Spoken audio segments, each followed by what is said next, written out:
Welcome back to another episode of the Julz and Gems podcast. Thank you for tuning in. Oh my gosh. If you knew what was in store for you right now, well, I'm glad you're listening because this is why you're here, right? Anyway, ladies and gentlemen, I've got a lot of gems in front of me today. So again, if no one knows, the Julz and Gems podcast, I'm the Julz and my guests are the Gems. First and foremost, let me say that today is a really special day.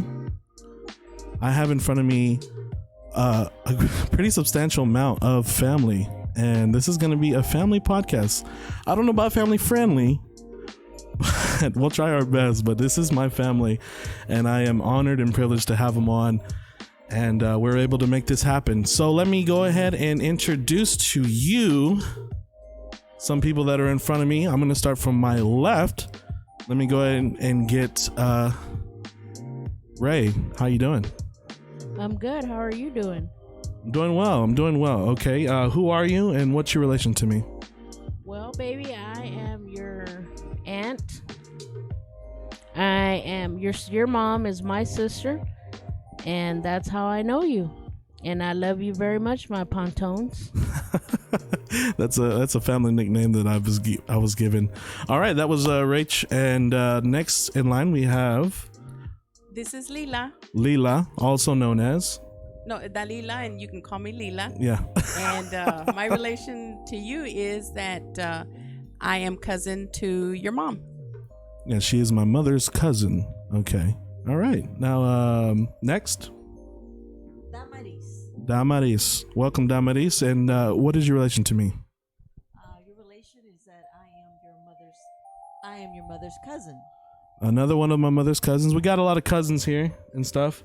Let me go to my next guest, Tracy. Hi, I'm Tracy Waldrop Carrasco, and I'm the proud wife of Rachel Carrasco. Proud wife of Rach that we heard earlier. All right, so we've got a whole lot of family here. Next, we have Mike, but people call me Mika, and I'm your mom's cousin. Another one of mom's cousins. So we have a lot of my mom's cousins here. I'm obviously one of the youngest one here, which is what we're going to get to. But continuing on with introducing who's in front of me. Next in line we have.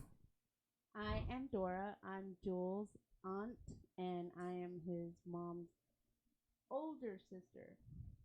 Yeah, so that's my aunt, my tia, if you're Hispanic. And then finally, but not least, who do we have? I'm Mom. This is my mother. My name is Elisa, and yes, I am Julz' mom. Yeah, so we're all here together. My mom, her sisters, her cousins, and little old me, because I'm the one with the podcast. So I'm the boss. No, I'm just kidding. No, I'm so glad to have everyone here today. And let me just go off and say thank you. Thank you for allowing me this and taking the time to do this, because we're actually here to celebrate someone's birthday. Yes, that is my birthday. This is Ray Ray.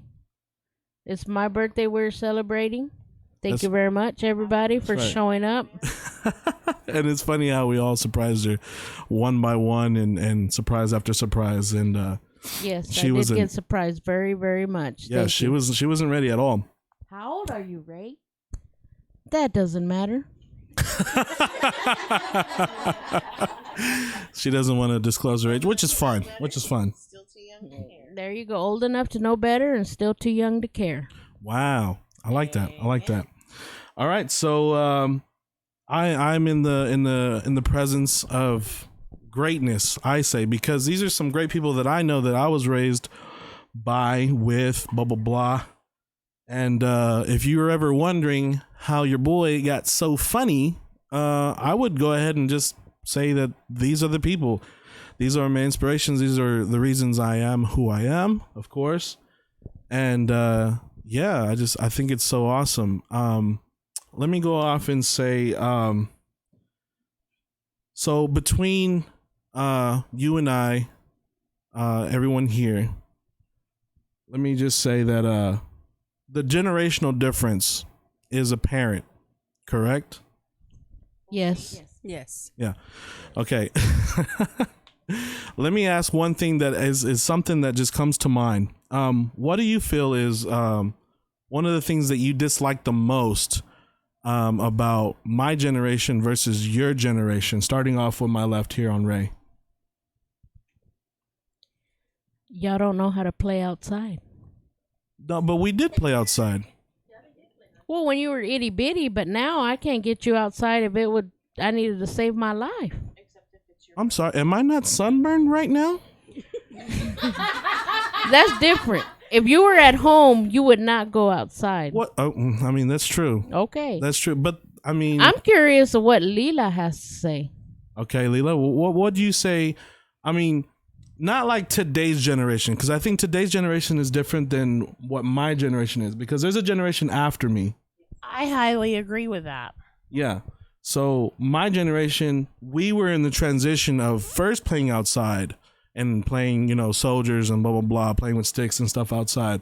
Fireworks. But, yeah. And then as we grew older, we kind of transitioned to where we saw the boom of technology, the internet, cell phones, smartphones. Like that was all my generation. Not to say that I did it. No. Well, but don't forget that when you were little, we would go outside and pop fireworks and blow up all y'all's little toys. yeah, I mean, those are some cherished memories for sure. But Leela, how do you feel about my generation? What I do notice about your generation is that I think that just narrowly, our generation was able to deposit or instill something in you before you got away from us.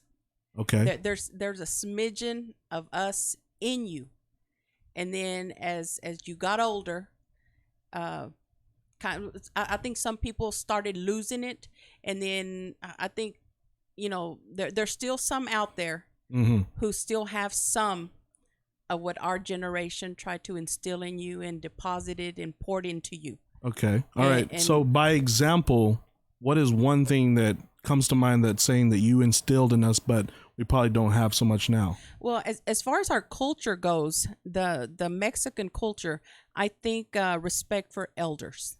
Okay. Is one of the hallmarks, I think.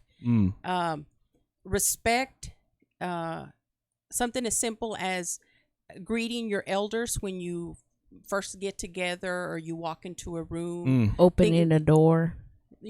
Things like that. Thank you, Ray. And I think that is a testament to our culture. Sure. It's certainly a testament to our family that we, that has, and it is still instilled in generations that have come after years.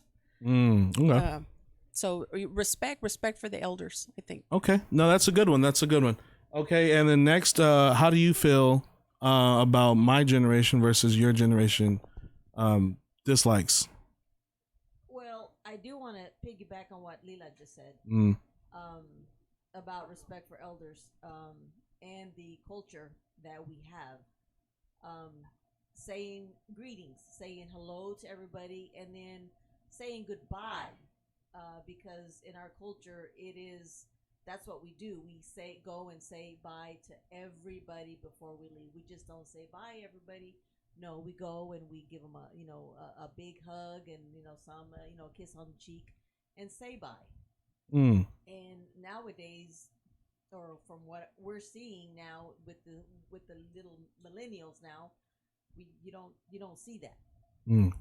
You don't see Interesting. that. So it's not just the greetings for at the beginning, but also your farewells. All right. And Mika, do you have any input on generational differences and your dislikes? Well, no, just basically like what they say, just Saluda. yeah. I mean, like I said, compared from back then to now, it's total difference. They don't have any. I won't say they have any manners or anything. They do whatever they want. Just like to say, back then we used to say hi and bye to our elders like that. These kids don't nowadays. They don't care. They don't care. They're always with electronics and stuff like that. So there's a big difference. So. Okay. There is. I mean, back then we couldn't go into a room with full of our relatives and not say hi to each and every one. If we didn't, that was a bad deal. We had to say bye to everybody. We had to say hello to everybody. You would get called back and embarrassed to say, hey, come on back. You didn't greet your Theo or your Thea. Yeah. Okay. All right. Or as when we first go into a room, what was it that the first thing that they would tell us, whether it be grandma or somebody? Saluda. There it is right there, because we wouldn't do it. Right. And Dora, you've seen a lot of change. Yeah. How do you feel about the differences in generational stuff? Well, I'm going to write on what everybody said, a little bit on everything. Okay. Everybody said it's all true. I also see a difference, and we valued what our parents taught us: hard work. We valued what we have. It was something so simple to, we treasured it, we saved it, and now these days I see with the other generation is that you guys don't too much appreciate. Like Lila was saying, some do still, have the values that we instilled in them, what our parents instilled in us. Yeah. But some of them have really written off, and they expect things. They don't want to work for things. They want everything given to them, and they think they deserve it. Okay. And it's hard value work and appreciating what you have. Okay. Oh no, Mom, what is your opinion on raising your child? It's amazing how we all think alike in this room. Because I'm with it 100%. And your brother know that every time there's family, I'm the first to say, saluda. Yeah. You can't even tell me that you can't even say I'm lying, because Yeah, no, absolutely. Even if it's people that I don't even care about. You're not too familiar with. I'm gonna, because it's out of respect. Out of respect. That's and it goes with what Lila was saying about respect. What Theodora said, she's right. The generation nowadays, they want what's that saying is, they want the fast food mentality. They have the fast food mentality. They want quick, hot, and ready. Quick, hot, and ready instead of Little Caesars. for it, right? Instead of working for it and appreciating what they get or what they have. Yeah, sure. And then Tracy, Yes, what is thank your you. what is your opinion on difference between generational? Yeah. I think that you are blessed, Julian, Thank you. because you have both the intellectualism Okay. as well as the existentialism. Oh, I'll take that. However, those that follow you lack seriously the existentialism. This is true. This is what I found A lot that of the people that are younger than yourself, I myself am in a management position. right. So you see a lot of people lot of deal with staff people. that Yeah. I've employed, interviewed, they're very deeply intellectual and highly intelligent. They demand a lot of respect Just because of their intellectual. because of their intellectual ability. Right. But what they lack, especially in that manners and mannerisms and how they treat others, can be misconstrued greatly. They can often be seen as cold, uncaring, distant, alone, Right. very introverted. Yeah, and that's something you don't want, especially in your line of work, correct? Actually, because of the line of work that I do, it is a common personality trait for people to be very introverted types. Wow. And that's because we don't deal face to face with people. Oh, I see. We are on the end of helping people, Right. and we care deeply for people, and we take our jobs extremely seriously. But what we do actually is a piece of a human. True. And we view that piece as our human that we're treating. Okay. So everyone that I work with, I'm highly blessed. I work with an amazing team of people. But I work with a very diverse group of people. And I would say 50% are both intellectual and existential. But I would say also 50% are quite introverted to the highest degree. Wow. And really prefer to be left alone. And I don't take that personally, and nor do any of my staff that I work with. But the intellectualism of folks younger than yourself, I find to be extremely incredible. Okay. They know way more than they let on. Right. And you're often not able to know what their capabilities are until you allow them the chance. I agree. Once they're allowed that chance and they show you what they can do, they open many doors for us older people. So though they may lack the manners, though they may lack the complete human nature of my generation and those older than I, to be mannerly and greet our elders, respect those in higher authority, they have a lot to offer us if we only open our eyes to that. I do not necessarily condone their viewed behavior. Sure. But I believe that they may not know any different. And I have to be, in my position, I have to be open to that and understanding of that. And they've taught me a hell of a lot. And had I not been open to that, I would have missed out. And I would be, for lack of a better word, dumber for it. Sure. So they do have a lot to offer us, but we also have a lot to offer them. Of course. Which, when you come down to it, is really just human nature and what we share. share. I feel like that's the main human experience. It's just like everyone has their experiences, their livelihood or whatever, how they go through their life. And with their life, there's lessons learned. And with lessons learned, there's ways to teach, right? So if we can teach everyone a little bit better, a little bit more compassionate about how to deal with this or that, because there's some things I can't teach you about.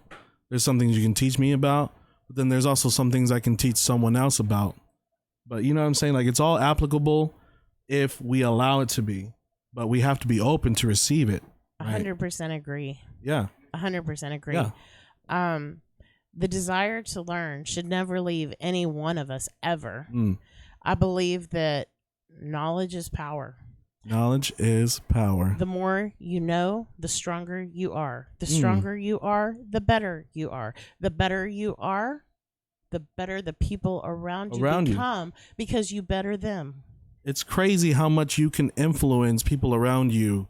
This is something I learned recently, actually. How much you can influence the people around you when you don't feel like you're much of anything. You feel like just a tad insignificant. Because of course we don't want to think too highly of ourselves, but also the actions that we take, the way that we hold ourselves could and possibly will affect those around us. Absolutely do. Sometimes in my position, I find that I feel like I kind of sink in the water, so to speak. I kind of get below the water because my responsibilities are extremely high. My expectations for myself and the expectations by my superiors, honestly, I don't know what their expectations are. And it really wouldn't matter. Because I'm always going to give every single day everything that I can. Right. And for me, I lead with my heart. I lead with emotion. That's good. And it's extremely important to me that I be a good example. It doesn't matter if I'm a good example to my staff. It doesn't matter if I'm a good example to my family. It doesn't matter if I'm a good example to my wife. For me, It's important that I put my best foot forward every single day, every single second that I'm awake. And if I can't, Right. I'm ashamed of myself. Mm. Every day has to be my best. Or you feel terrible about it. I do. Yeah. I really do. And the next day, guess what? I'm going to do better than I did the day before. That's good. But that's my drive. Right. That's how you were brought up. That's your upbringing. It is. But going back to your topic, I don't know that I could say the same thing for generations younger than I. Sure. Absolutely. I mean, I even have my doubts about generations past me, the ones that are coming up now. I mean, it's funny because, you know, when you grow up, you know, you hear the generation above you kind of talk down on yours for this and that and, well, blah, blah, blah. You know, they always have something to nitpick at. And, I mean, I was no different. You know, people were like, well, you're this and that. You're too coddled, internet, blah, blah. It's just like, I'm sorry. That's just the world I was brought into. You know, that's the world that happens around me. But now I'm in a position where generations coming up behind me, it's just like, y'all don't know how good y'all had it. Y'all don't know how good y'all have it now because of the struggles we went through before. But I think that's just the sign of progress, because without progress, there's no looking back and seeing an uphill, right? Exactly. It's all a downhill from behind you. They call it progression. Right. But in the same hand, progression is unfortunately regression. Wow. That's deep. I mean, we grew up with no cell phones. Yeah. No cell phones. Okay? No cable TV. No cable TV. No internet. No computers. No, I remember dial-up. I remember the days of dial-up. I mean, but we all Wait a were minute. there. We had an antenna that we had to turn. Somebody had to volunteer to go turn this antenna. Oh yeah, this is stuff I want to get into. So to tell the differences, We all did it. So don't look at me. to be an example, to show you listeners an example of like then and now or before. Apparently, y'all had some really, really good stories going down in Mexico visiting grandma. Am I correct? Yes, your great grandma. My great grandma. And I have been there before. I mean, it's been a long time, but I do remember crossing the border. And I think that was probably the only time I've been to Mexico. When we went to go see the house that y'all grew up in, enjoyed, memories were made. And one of the things that stuck out the most for me, being a youngling, was that there was an outhouse. So let's talk about this. let's talk. outhouse. Wait, Let's first and talk foremost, about the outhouse. first and foremost about the outhouse. I'm not gonna say who, but I heard a bird told me that somebody fell in to. Okay, let me clarify that, because that has been misinformation that has Here been we go. disseminated. Here we go. It has We're been gonna get the truth, disseminated ladies and for gentlemen. years. Somebody fell in That it. would be me. Okay. Okay, but I don't know who started it that I had fallen in. I did not fall in. So it's lie. It's a lie. You know, what goes in one ear comes different Okay. to another one. Okay, I did not fall in. Okay. I went out there to use it during the day, because you could during the day. Yeah. We in a minute we'll address what you had to do at night. Yeah. Please, we need we Anyway. need the visual for everyone listening who's not privy to that kind of lifestyle. I'm we glad to definitely know it need was a lie, because for all these years, We're getting the truth. Okay, no, and you guys know me. Had I fallen in, I would have told you. Listen, I landed in there, but I didn't. Landed in what exactly? That's a good question. Anyway, so I had gone out there to use a restroom, and I had sat down, and then I felt that it wasn't stable. Okay, and then right when I no, Mel, that's not That's not how what it done. happened. Okay. As fun as that may sound, that's not what happened. Anyway, I was able to get out, I literally I had to step out Step out of the outhouse. out of the outhouse. Okay. And it did shift. Okay, nothing fell in. Okay, it didn't collapse or anything like that. So I did not fall in. I just want to After all these years. after all these years. Okay. Well, and you would. Okay, yeah, but you would. the question is, what happened and what gave them the idea to say that you fell in? What was the evidence that pointed that direction? Well, I'll tell you what. Why don't we ask Dora Oh. to see where she got it from? All right, because Dora. it's been You know, my I'm not understanding- Dora, but I don't know where it came from. I just Okay. know that that's just something that came down the pipe. Okay, so the That's funny. So the reason that I'm saying let Dora tell us, because she's the first person that I heard of that She's had said the I one had who, fallen in. the originator. Yeah, so Here we go. did you- Heard it from our aunts, because I wasn't there. They just pass it on, and I think what happens once you pass it on to one person, they add on something else. The story They add on, changes. Okay. Chismosas. I know. So the Wow. so the only aunt that was there was Tia Silpa. Ay tal peo. Okay, well no. Okay, well, maybe she said something, and then somebody and else then added. being the Carrascos that we are, we tacked on some more. Oh, wow. Okay. I don't know, but I kind of like the story of you falling in. Well, and I imagine, but again, Well, I'm dying to know the story because I've never heard any of it. so had I actually fallen in, I would have been the first one to tell you. Okay, now here's something interesting.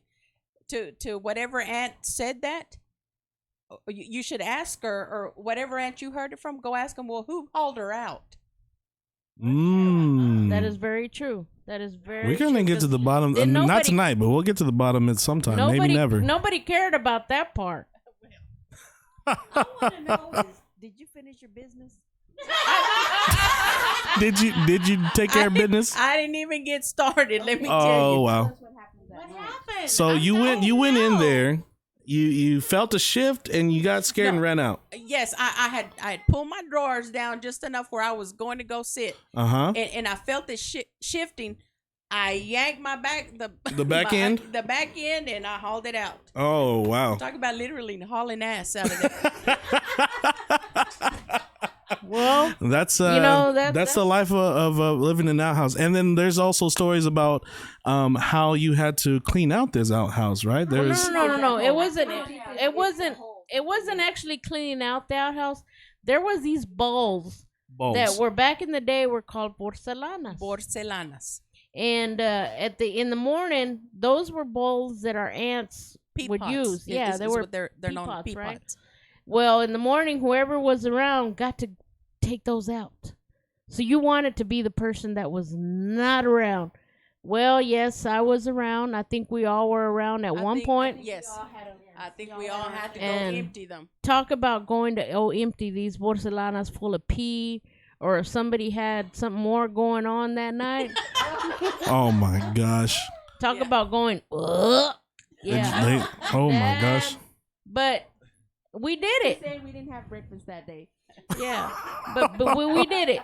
We did it for our aunts, and I don't know if I would do that for y'all. I'm sorry. Check this out. That's one of the differences. differences in the generation. Thank God for indoor plumbing because nah. You have now. Imagine this Julian having to take out my piss. I better be getting paid. That's all I'm saying. It better be paid and maybe some cold hard cash, and then I'll think about it. And you think taking a shower now is hard? You should go back then. I don't think taking a shower now is hard. Hold on, just Go ahead, let Leela take a I'm turn. not gonna mention this aunt, okay? Here we go. But there was this one particular time, this one aunt. We get home, okay. This is at grandma's house.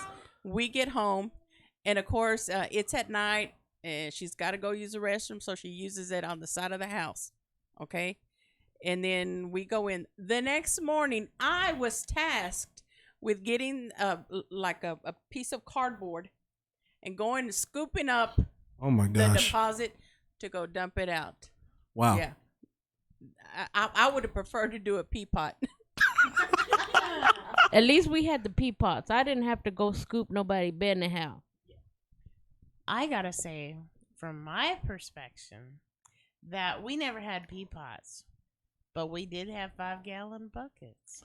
Oh wow. That's a So different there you perspective. go. Different perspective. That's a whole other kind of That's a upbringing. different level. Yeah. Wow. The differences in cultures, right there. 5-gallon buckets when you're deer hunting. Mm-hmm. Do what you got to do because you're after that big buck.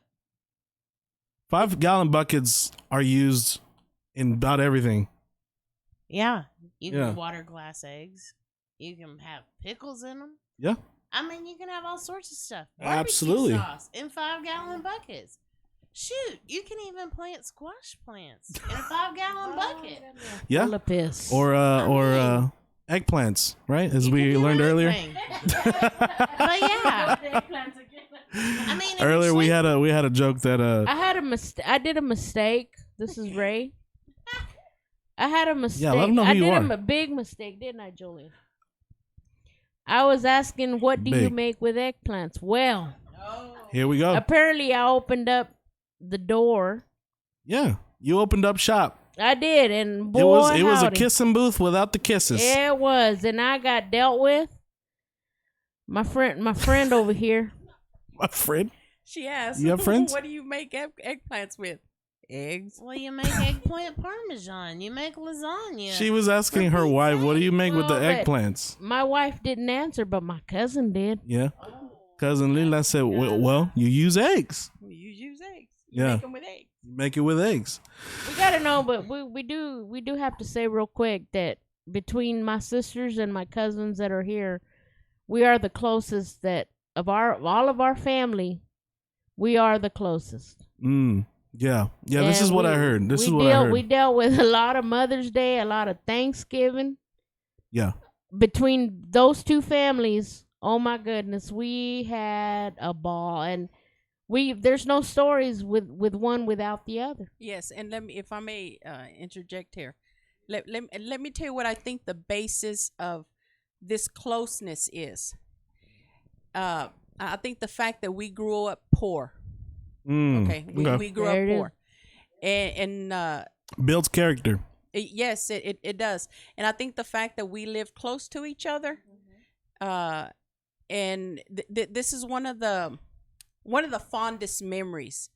I have many fond memories of Tia Corina.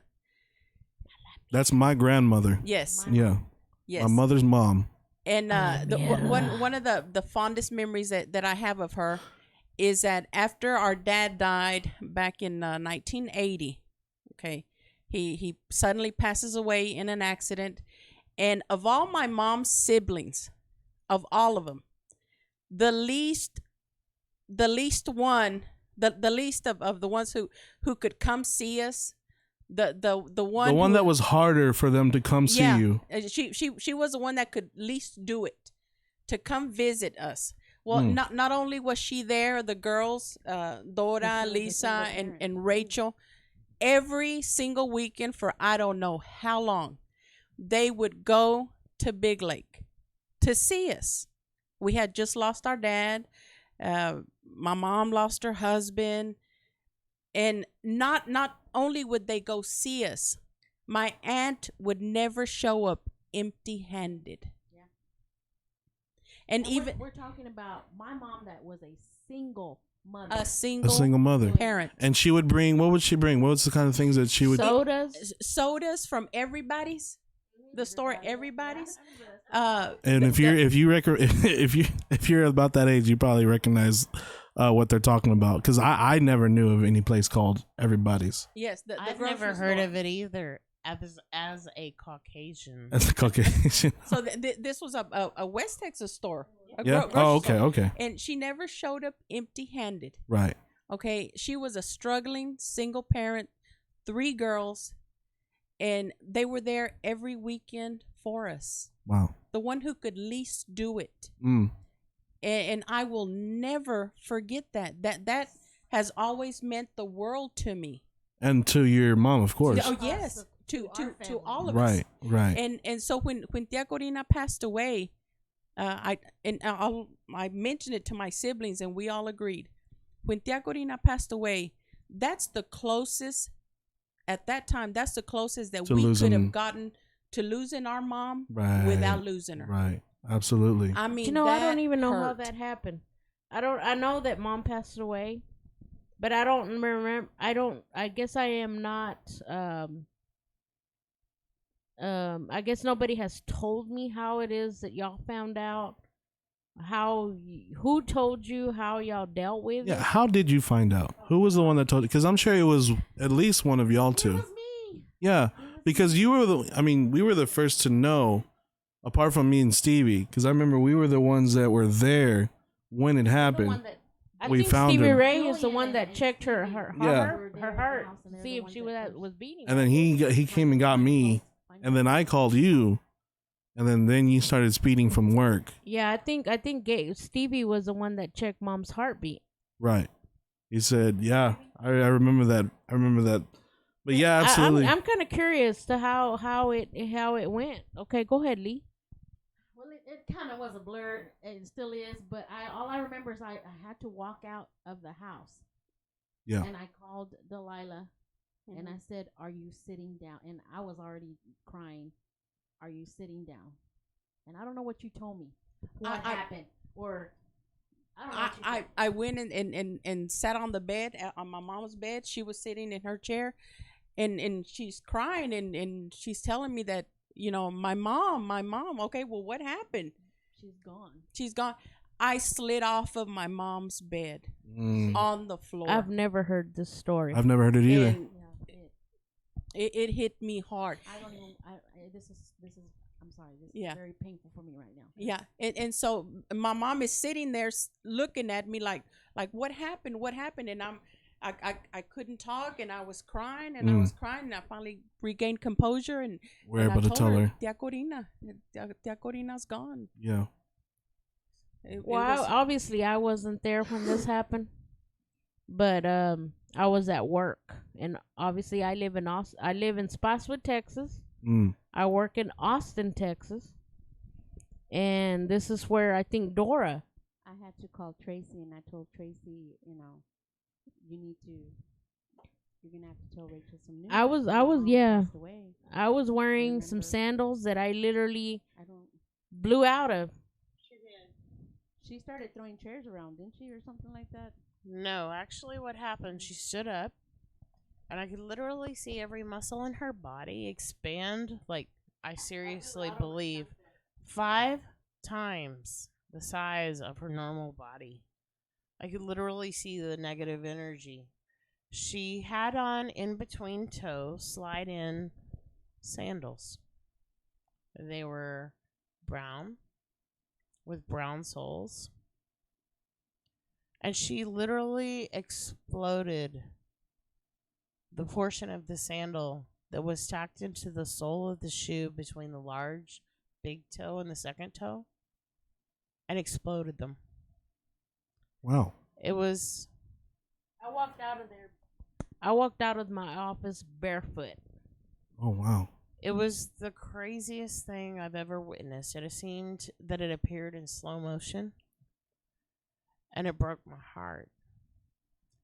And I have to tell you, as the white girl that I am, Yeah. my mother-in-law, Tia Karina,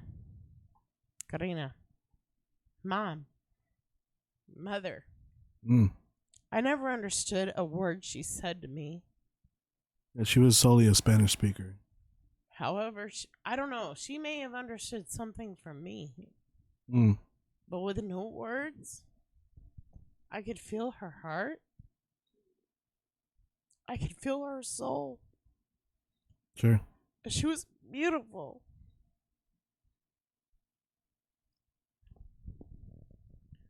She was a beautiful soul. She cared. Oh my God. But she did understand English. Let me tell you. Yeah. Lighten the mood. Oh yeah, she did understand English, and I think that Yeah. con She what do you had say con señas? Right. She had to learn a lot. She was Especially with her us parents and had to kids. learn how to live. Yeah. And that's where we learned a lot of strength from my mom, and that's where the generation thing comes, and that's why we have that so much at heart, because we saw her suffer.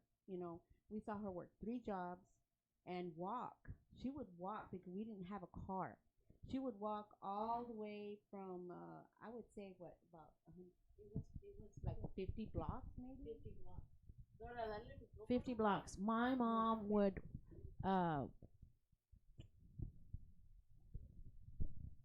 she would walk me most of the way to high school, and from there she would walk to her job.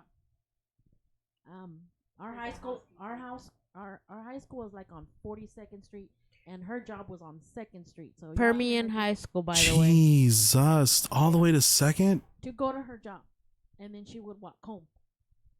She would Wow. drop her off, and then she would just keep on walking.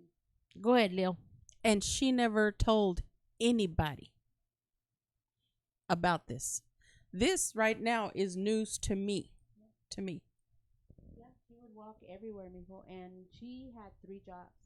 You know, Yeah. where we had to learn how to grow up because she had a job during the AMs, and then she would rest for a couple of hours, and then she would walk out.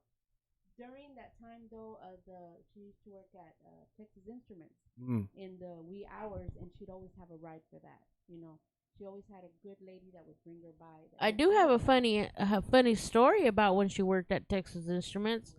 We had a babysitter. Oh my God. Oh no. I don't remember. Do y'all remember her name? Loida. Loida. Loida. Jesus. You know, she was a good soul. before She was good, and this girl would get on her phone with her. We get on the mom's phone with her boyfriend. She'd forget about it. Well, she would forget about us, but she didn't remember that there was another phone. Oh, and if anybody doesn't know, So- there's 2 house phones. Yeah, there's 2 house phones, so we would pick up that other intercom, blow up some balloons, and pop them. while homegirl was on the phone with her boyfriend. Oh my God. I would never think of doing that. Needless to say, we had a good time. I don't remember what happened other than us popping balloons on the intercom while she was on the phone. I don't remember anything else other than that's what we did. While Jeez. mom was at work. We're here today, so we know God took care of us. Well, nobody killed us. Nobody killed us, and we didn't kill anybody. Yeah, I mean, I'm trying to wrap my head around what she probably was thinking, hearing these pop balloons on the phone. Kisses. ¿Dónde tocan, Corín? Speaking of Loida, now that you mentioned that, Uh-oh. okay, I know who it is, or is she still living? No, I Okay. think she gone Well, past already. Tio Beto, for some reason, all of my life would call me Loida, and Willie just Oh thought my that gosh. was the funniest thing ever. Willie being I was another like- cousin. Yes, Yes, our brother Laugh Willie is our Yeah, her brother, one of And- my mother's cousins. so he called me Loida. Mm-hmm. Always. And Willie thought that was funny. That was hilarious. And I hated that name because I knew what the lady looked like, what she looked like. I was like, no. What did she look like? Because I don't know who she I was. don't know. She was funky. Funky. She was petite. She was dark skinned. When she wear Bug the eyes. caireles? She had some Lord. bug eyes. Yes. Oh my God. Bless her heart. I don't know, but Tio Bless her Beto had, let's get into Tio Beto. Tio Beto had a nickname for about everybody. You were special. You were special. I if was he gave special a if you nickname. were you were given a nickname. That by was a Tio stamp Beto. of approval of like, hey, you're a part of the Okay, clubo. my nickname, as ugly as it sounds, Oh, I thought that was the nickname. Ugly. I was like, Jesus Christ, that's no, terrible. my nickname was Rucha La Pirucha. Well, you might have And gotten better with that- ugly. I might as well have shot myself in the toe. Don't worry about it. Don't worry. You don't want to hear it. Lisa's. Let's hear Lisa's. Lisa's was La Corneta. Okay, well, hold on. Before we move past that, for those that don't know Spanish, what is the translation for that? For those that are English Well, you speaking, know what? To be quite honest, I have no idea what Rucha La Pirucha was. If anybody in here in this damn room I think knows it was what the just hell, a Rucha just from Rachel. Rucha. because people call me Ray, they call me Rachel, they call me Raquel, they call me Rucha. They also call you Angel. Okay, well that's the prettiest one. But anyway, That's Tio the good one. Beto will call me Rucha La Pirucha. Tio Beto will call me Rucha La Pirucha. I have no idea where in the hell I can tell you why they call Lisa though corneta. Okay, go ahead. Okay, cornet. My mom's. She cried Cornet. her eyes The cornet. out all the time. And I have some lungs. Yes, Wow. she cried All the time. Okay, And she was who even else crying had here who else a had a second nickname ago. here from Tio Beto? Well, I already said mine, Loida.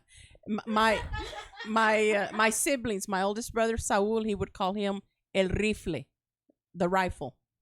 Okay, and then Joe, he would call Joe Rito.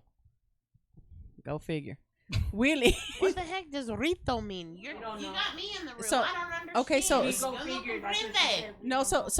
So you know the name Rita? Yeah. Okay, so Rito is just is the the male masculine. version. Gotcha. So Rito. Oh, okay. Yes. We'll see ya. And then Oh, God. let's see who else. Willie, he'd call the preacher. Uh, And the reason he'd call him the preacher, el predicador, would be because when we were growing up, Tio Beto would go stay with us. He stayed with us for a while, and he would smoke.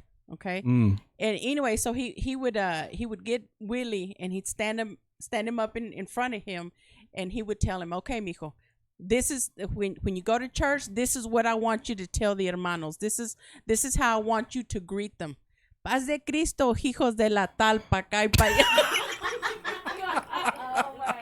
I can only And imagine. my mom would say, "Beto, no le digas eso. Don't tell him that because he'll repeat it." Yeah. No, yo quiero que les diga paz de Cristo, hijos de la. All right, next. so there wasn't any other nicknames? he called me querengue. No idea. I never knew. Querengue. Okay. I had a thought earlier about apparently I've heard stories of y'all being not so much of royalty, but of severe popularity when y'all would go visit Mexico. I need to hear these stories. Why why was she Dora. Dora? Wow. Okay, I don't know. And not the I've always Explorer. had this funny thing about. I know it's not the truth, but Grandma, I would always say she's trying to pimp us out Try to pimp- because every What time we'd go, happened was- okay, go ahead. Whenever they would go from La Esmeralda to Ojinaga, we would go in Theo's little blue truck with the camper.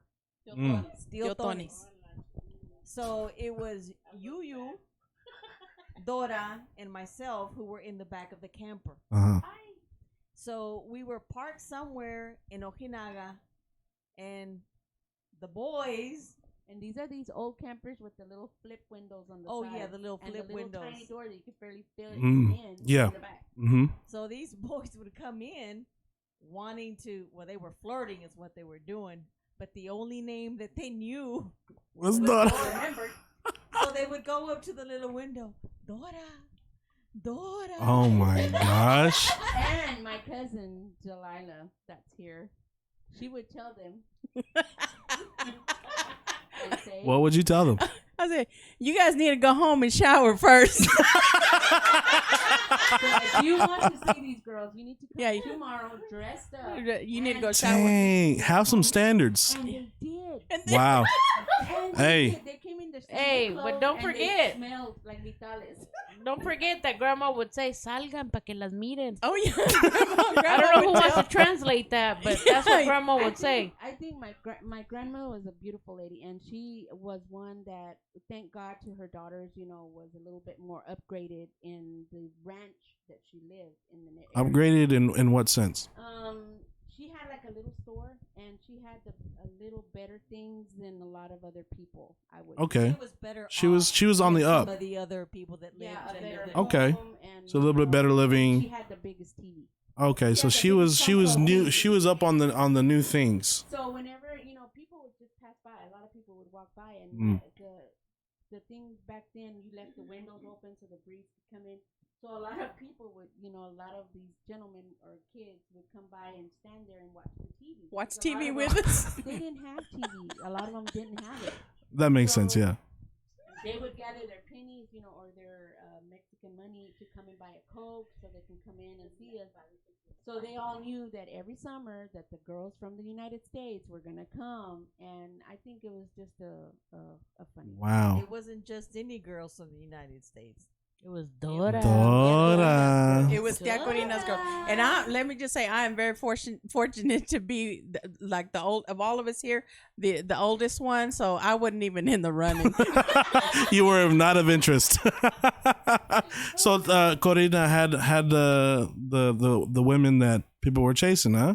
Well, and not only that, when they were growing up, they were the Oh most, my and goodness! not because it's our mothers, but they were the most beautiful ladies. Yes. Only the really. I don't know. I heard that one day somebody went and serenaded their dad because they had switched rooms. I don't know if this is By true or not. mistake, I heard that They too. serenaded our grandpa, thinking they were serenading our moms.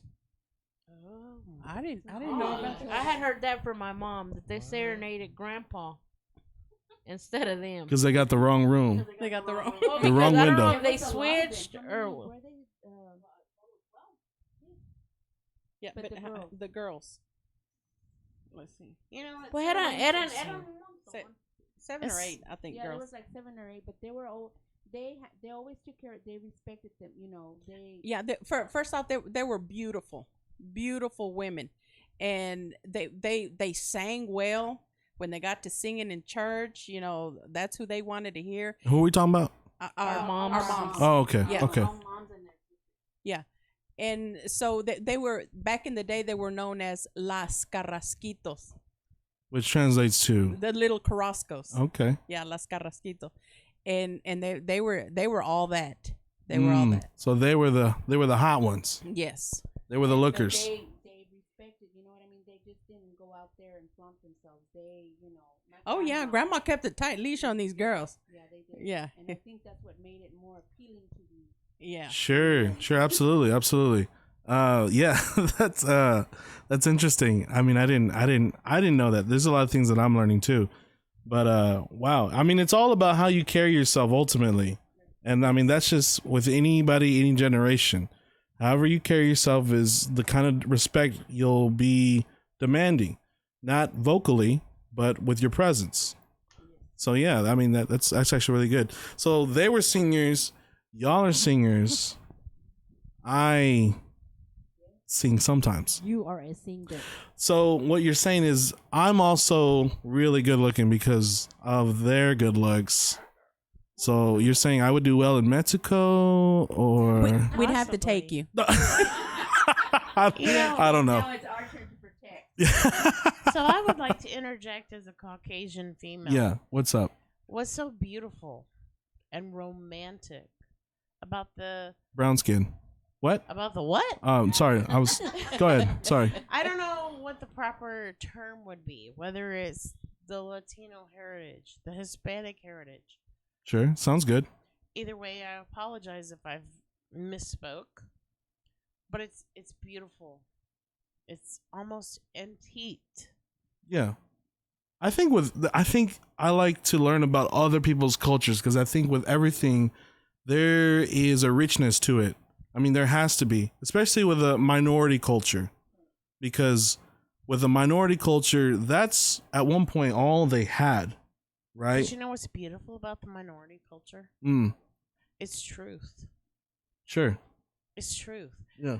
And in my Caucasian culture, it was influenced by alcohol.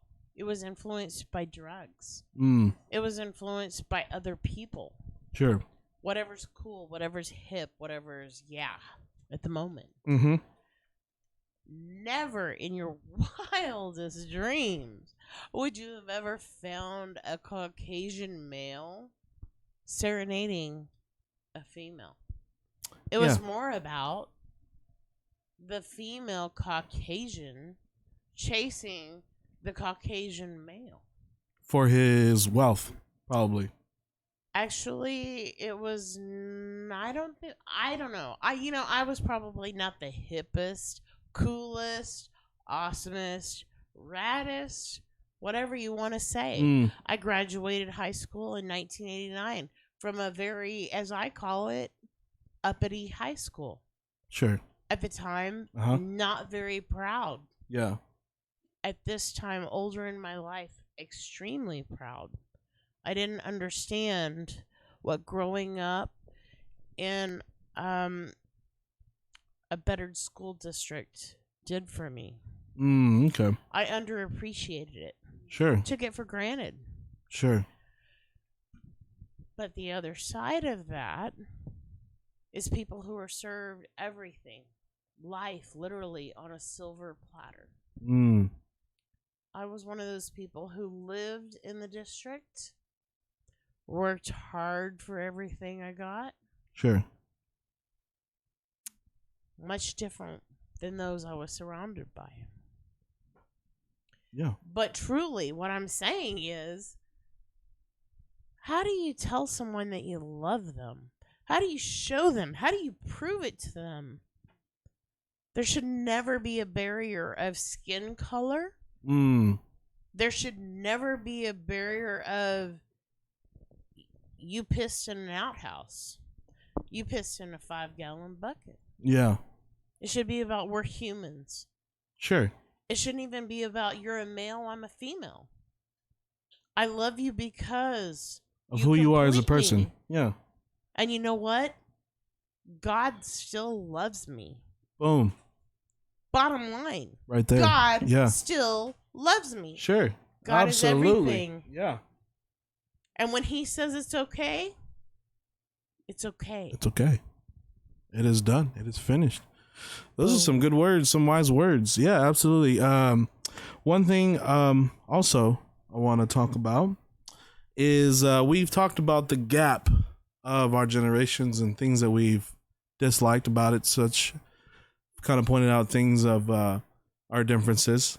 But all still being alive, we've all had to learn how to adapt to today's culture, today's lifestyle, incoming with technology, incoming with, as fast as that is, social media. Just the rapidness of everything that's moving. From y'all's perspective, how has it been for y'all to adjust coming from, spending summers in Mexico with nothing? Not nothing, but you know what I mean? And now having the world at your fingertips. I think we're one of the privileged ones because we have lived through all of that. Mm-hmm. We're still learning right now. We're still at that age bracket where we're still learning a lot. Right. But I think we're one of the privileged ones that have had the zero and have gone to today. Sure. I sure. agree with that. Yeah. Because we're old, honestly. I wasn't sat in front of a computer, and I think it was my junior year in high school. So that would put me at the earliest 1987, the latest 1988. I got to tell you, I went on to college at a ACC, Austin Community College. I didn't come from a wealthy family. I literally came from a redneck South country very southern, family. In the country kind of family. I grew up hunting, fishing, and digging arrowheads. And that was life. Right. And you know what? I'd rather have a deer steak any freaking day than a beef steak. You'd rather have a deer steak that you killed, that you processed, opposed to a steak at a steakhouse where you'd have to pay expensive dollar for it. Reasons. You know why? I don't know who laid hands on my food. Sure. How did they treat it? Did they lay it out in the heat? Did the sun shine on it for 5 hours? Right. Did they chill it down appropriately? Did they get it processed? Did they tenderize it? Is it green before they fried it up and served it to me? Right. I don't know. But you know what? I don't trust people. Bottom line, I don't trust people. You better earn my trust. Earn it. You got to earn it. Sure. It is. It's all about earn it for me. All right. Yeah. I don't believe it or not. I'll be sweet to you. I'll be nice to you. Yeah, I agree. So you think. Yeah. But guess what? I don't trust anything about you.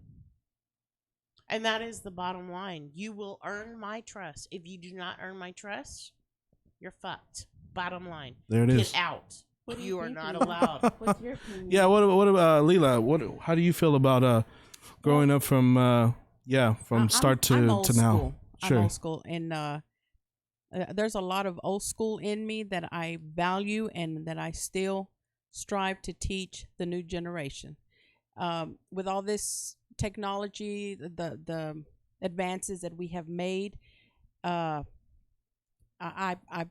had to get on that wagon to keep up. Sure. And which is good. Right. You know, the whole, I've always said, when I used to tutor kids, you know, these kids wanted to do their math using a calculator, and I was like, no, before you can use a calculator, you need to show me that you can do math the long way, that you know your times table, right, before I can let you use a calculator to check your work. So I remember when this is like early 90s, I guess, when I got my first computer. No, was it? No, it was late 90s. I'm sorry. Got my first computer, so I would take my computer when I would tutor. And like when these kids had a project to do, when we had the internet, you know, it would be easy for me to say, you can get images off the internet to use for your project. No, and I would tell them, no, I need you to present it to me on paper. If you have to draw it, if you need the picture of a monkey, draw me a monkey. I want you to lay it out for me, and then we'll get our pictures off of the internet.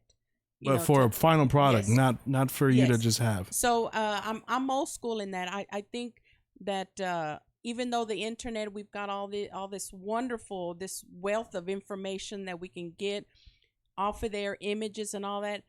I think that we have lost the old school creativity because of technology. Sure. Okay, Absolutely. now, mind you, there's a lot of people still out there up and coming who are great artists. They can draw, they can paint, and all that. But sadly, you know, the kids nowadays don't have that. I think they have lost creativity. Something as simple as cursive writing. Wow. It's no longer taught in Wow. school, if I'm not mistaken. That is true. Right. Yeah. No, and- that was mandatory at a time, right? Yes. It was. Yeah. When- Yes, I remember the tablet that we had to Yeah, use. when my niece graduated in 2006, I remember my sister and we were working with an organization, and we were accepting scholarship applications, and they would have to do an essay. Every single essay that was turned in was handwritten. It was not in cursive because they did not know how to write in cursive. It was printed out. I have to admit, I have employees that do not read cursive. Yes. It is very difficult for me to remember. I need to communicate in an understandable way. Right. So we've lost that, I think, and that's a big difference. So I'm old school. I don't have anything against technology. I just think that it behooves us, if this creativity is to live on. I think it's up to like our generation to keep instilling it somehow. Yeah. Feed it, pour it into these kids. Like not let it become a crutch. Exactly. I Right. think it's really important for the generations younger than us to instill the ultimate, most important things. Maybe cursive writing isn't one of them. Manners, definitely, I believe, is. So is it a question of value? Is it a question of moral? What is it? We certainly don't want to see our future children ending up shooting people and killing them because they could. Yeah. Absolutely. We need people in the future to be able to gauge, do I need to protect myself, or am I just bored? Let me see, how can I better myself? How can I make the most of myself? What can I offer this world and leave my mark on? Yeah. I think that's what's important. I think we need to point that out. I oftentimes think I've got a microphone being pulled from me. So I oftentimes think the generations younger than us, they have this air about them that they know better than us. Probably because of all the technology. because of the technology. They press a button and they get answers. They get arrogant. They know Pretty more. much. Yeah, I can And, I can get that. There's an arrogance with some people who don't understand that. Yeah, that knowledge is there, but it's not your right, and people came before you to put it there. So respect It is that. true. Yeah. And for me, because I kind of view myself. I graduated, like I said, 1989. Mm-hmm. I kind of view myself kind of stuck in the middle where the technology became a thing. Right. I feel for myself, depending on the scenario, I have to gauge what information is presented to me versus what my memory, my recollection brings to me. Are those statistics that are presented to me absolutely 100% correct? Because where I come from, what I put forward better be right. If it's not right, I admit my wrongdoing and I correct it and I make it right. Yeah. Here's what I can tell you. I often see generations younger than I. Okay? Yeah. I'm not specifying whether it's yours Okay. or, All right. or later. Okay. Yeah. Let me make that clear. Yeah. I get information in a spreadsheet. Oh wow. I'll be the first one to tell you. I don't know how to make a gorgeous pivot table. I don't. Mm-hmm. But what I can tell you is I've got reports that are read out of computer systems that tell me how many tests have been run for this particular test. Yeah. For whatever reason. And I can use that information and I can say, based on what I have an exact number. Mm-hmm. And the generation younger than I Probably doesn't has understand it. inaccurate information. Okay.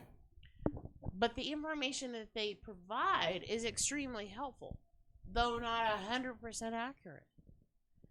Me, I'm set for 100% accuracy, 100% perfection, and if it can't be produced, I'm not going to provide it because it's unreliable. Right. Okay. Whereas the younger generations are more in a hurry. Let me give you this. This is what I got. There you go. Okay. All right, Sure. I guess I'm... Sure. Yeah, no. That makes sense. So, I mean, technology has its pros and it has its cons, right? So, and now that everyone in here is somewhat using some kind of technology, of course, was it hard for y'all to come around to the curve of like getting on the board, getting on the train of technology? Were you a late bloomer, or were you like, hey, I'm excited for it? I'm gonna be forefront, because I feel like with me and mom, we're always pushing for like, hey, this new tech. We were always excited about technology, so when it was available, we were trying to. And then that might be because I mean, you're not that much older than me, so I don't know if that age difference is like something that factors into that. I mean, it could be for some other people, but I mean, not for us, but for y'all. Did it hinder y'all to become a part of technology, the train of technology, or no? And check this out.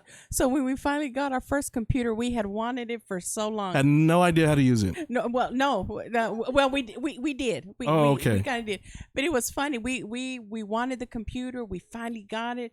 We wanted to see what this whole internet thing was about. It took us 2 weeks for me to go get it because I was scared. Oh my god! And wait, the dial-up. Oh my god. Oh my god! You know. Forever. Well, thank God we went past that. Technology moved past it, because even when I was dealing with dial-up, I mean, when you're in it, you're like, okay, I know what to expect. I know how to deal with it. But my God, if we were in 2021 still dealing with dial-up, Oh goodness. I couldn't imagine. That is another difference Yeah. between us today, or us. Well, the difference between the generation gap. Right. You know what's a tremendous thing about that generation gap and the dial-up? Patience. Yeah. It did teach you Now, patience. You pass drive. You pass like McDonald's or whatever, and only on your phone it pops up. You know, you can hook up to their Wi-Fi. Oh, I have that setting turned off. Or, yeah, It's all about instant gratification. Sure.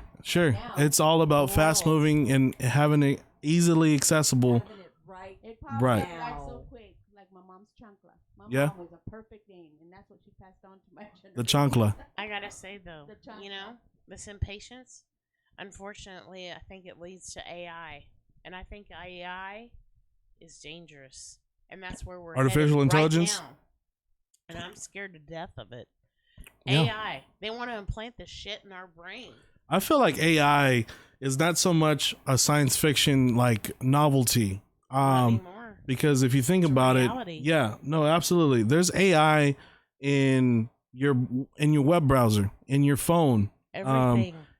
Things that track Thinking for us. what, yeah, exactly. Things that it tracks what you do, what your spending habits are, and then what I find scary is that if you're not careful, this information can get leaked because there's companies trying to buy this information so they can better sell their products.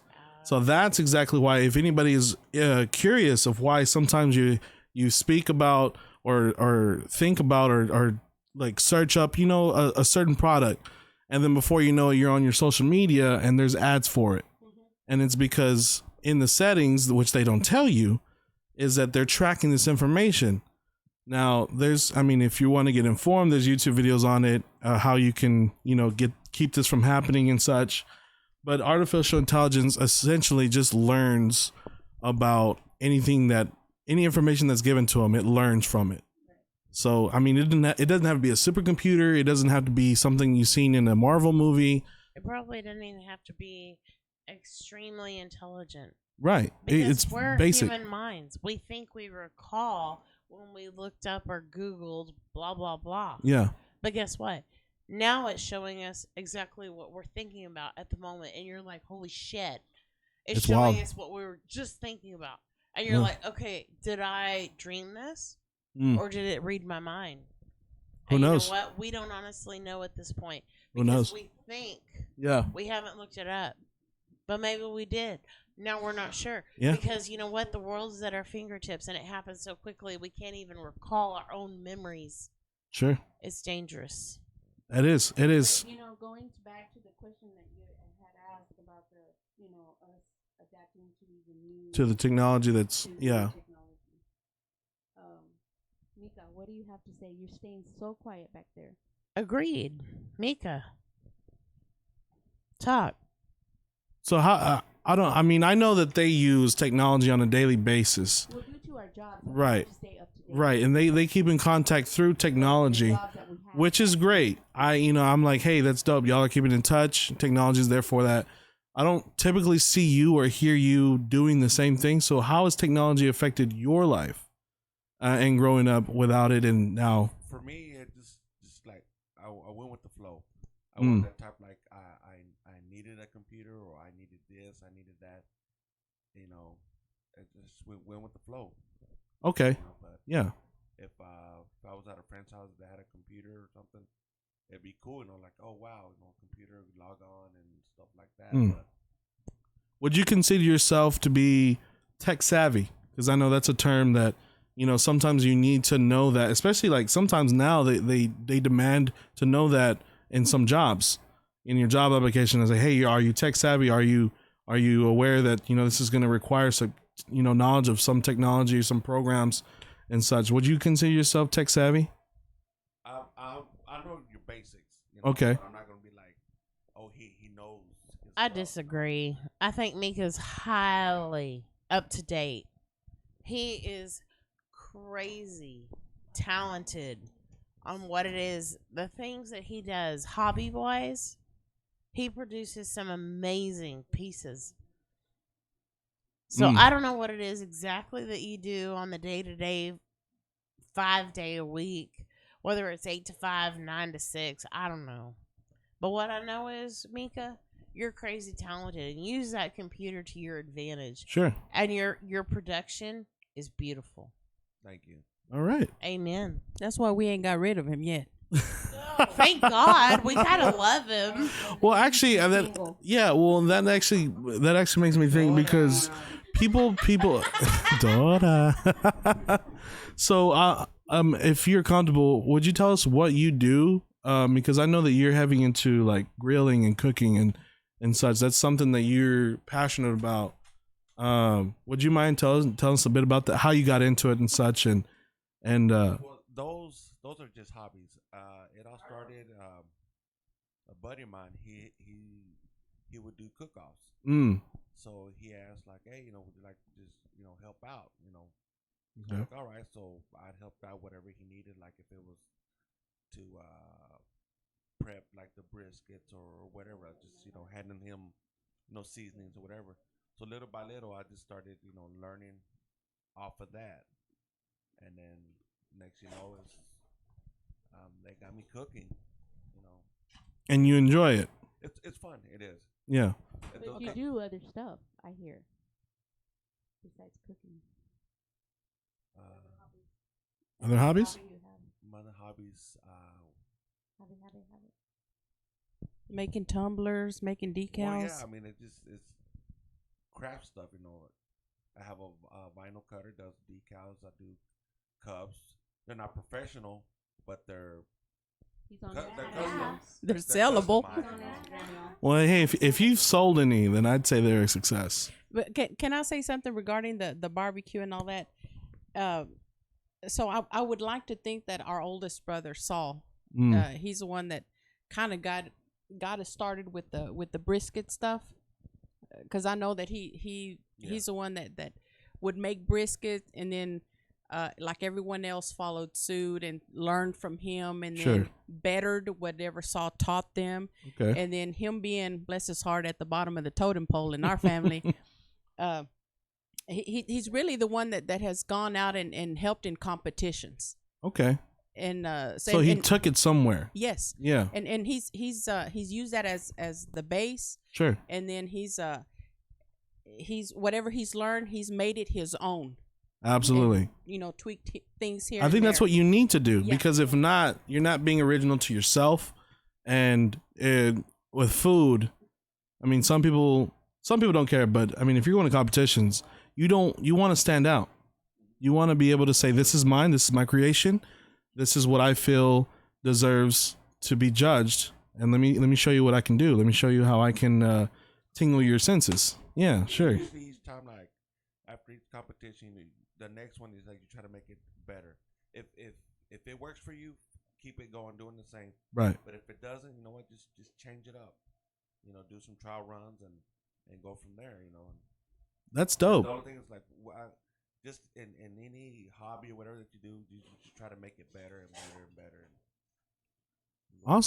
Awesome. So going on into hobbies, because I mean, this is a hobby, but I would consider it a passion project, because I feel like with anything that you do outside of your normal 9 to 5, whatever, your work, things that pay the bills, I feel like it's important to have something that you're striving for, something that you're working towards, whether it be crafts, barbecue, or being a tutor, or being something that you're passionate about.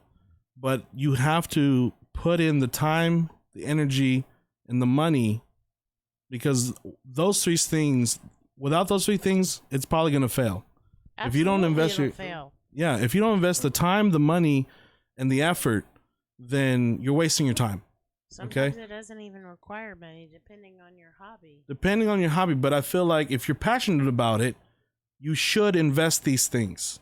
I think Lisa, your mom, is one of a good example. Absolutely. This is what we're getting to right now. Go ahead and tell us about your current hobby and how you got started, because I feel like with everything that's happened, COVID, it kind of like shut a lot of things down. It shut the world only down. Shut it down if you allowed it to. Yeah. In my world, it didn't happen. I'm just well, saying. for a lot of people. I was a lucky one. I'm an essential worker. Yeah, sir. Yeah. I mean, I was working through the pandemic too. Yeah. And then Here we thought we were essential workers because we worked for newspapers. yeah, for the newspaper, the news information, you would think that they would want that out, but unfortunately you were let go due to COVID. And then you were like, "Hey, I've got this idea." Right? Or how did it start for you? I started making masks. Masks for the COVID, yeah. COVID. That's how it started, with just simply masks. Simply masks. But before you the mask, Lisa's a very talented woman, and she has done a lot of different things that came up to the masks. Well, I mean, she Lisa had to have is had extremely knowledge. talented. Yeah. She's an amazing seamstress. Yeah. So from your mother, you learn how to sew and such. So Watching my mommy. yeah, and then with learned how to- technology, I imagine you learned how to make these masks, right? Yes.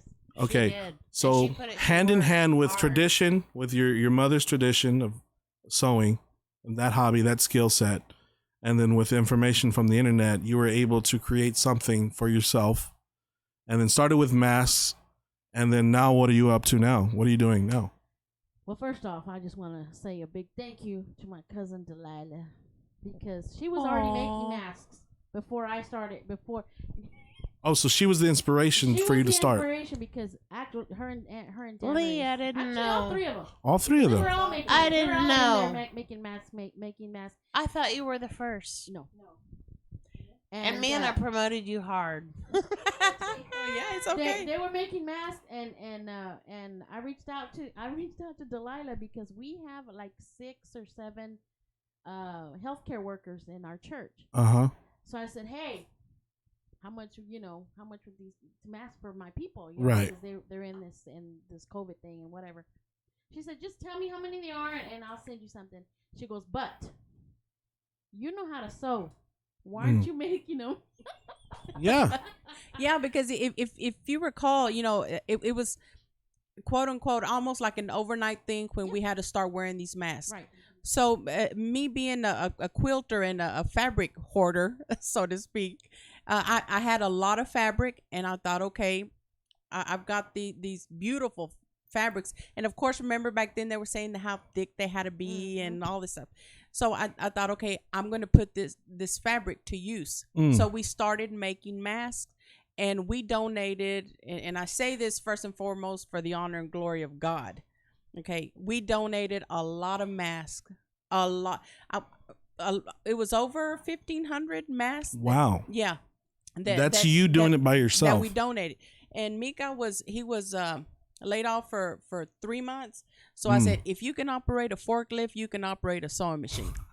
Okay. This is true. So, and we got that kitchen table, and we were making masks. We were like 300 for the Air Force Base and things like that. Wow. And so we donated a lot of it. And, when she asked some for her healthcare workers, Yeah.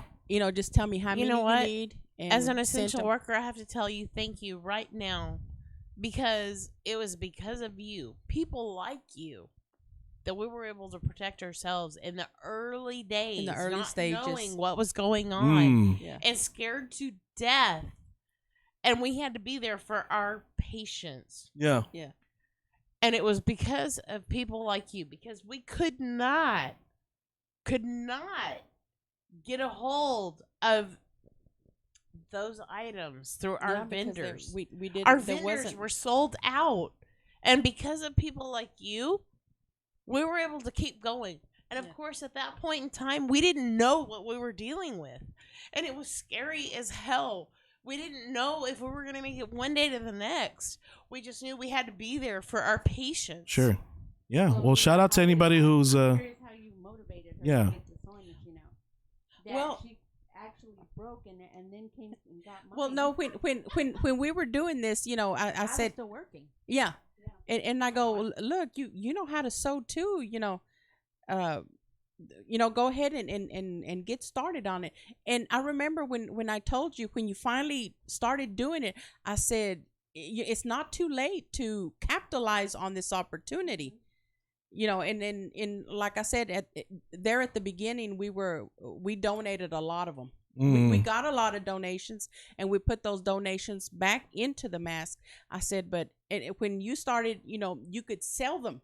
I said, you need to capitalize on this. It's not too late. And here we are a year and a half later. And believe it or not, 2-3 weeks ago, I still sent masks out. Wow. Tell me about that. People are still demanding masks. Yes. And Sure. isn't it a shame Dr. Foci is a freaking liar? Wait, what? Dr. Foci. Oh. Oh, Fauci. He's a freaking liar. He made all this up. But you know what was good? What was good? My cousin, Mm. my sister-in-law have benefited from it. Hey, there's a lot of people that will take an incident and try to make money off of it. But I mean, if it better if it betters the community, if it betters the world, then it's commendable. Yeah, Sure. I mean, I still have healthcare workers that say, "Hey, we need more masks." But you make custom masks. This is the difference. It's not just your yeah. basic, flimsy things that you see in the gutters. Yeah, I make nowadays. custom order masks because they'll ask for their logos or they'll ask for A whatever. Sure. particular print. Yeah, print. and Yeah. companies can come and approach you for things like that. Actually, the company you were working for. Yeah, the company I was working for asked for a number of company masks and such, and I still have it. But yeah, and now you're doing more than just I'm masks. doing one mask. I'm doing almost anything you can think of. Basically, yeah. I'm doing vinyl shirts. Now learning how to sublimate on shirts. Mm-hmm. Funny story, I do tumblers now.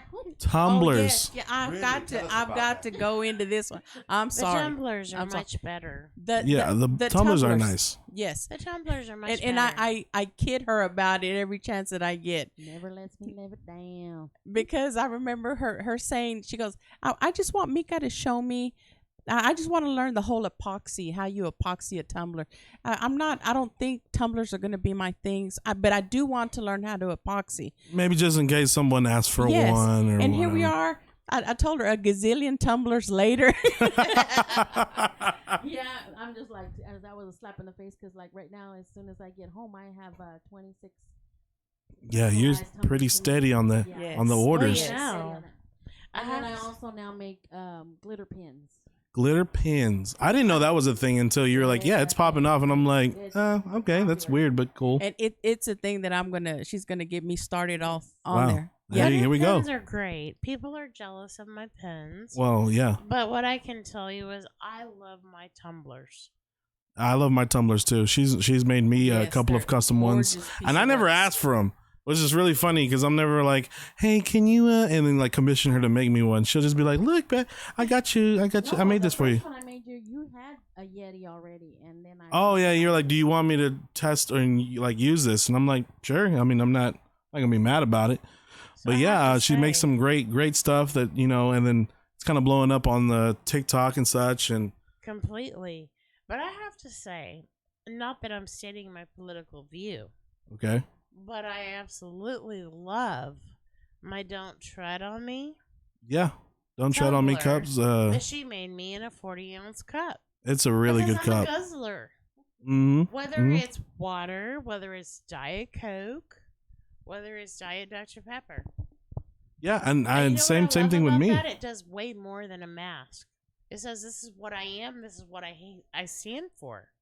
Yeah, I You think know the what? masks were just a Suck it thing up. for like because we were supposed to wear them.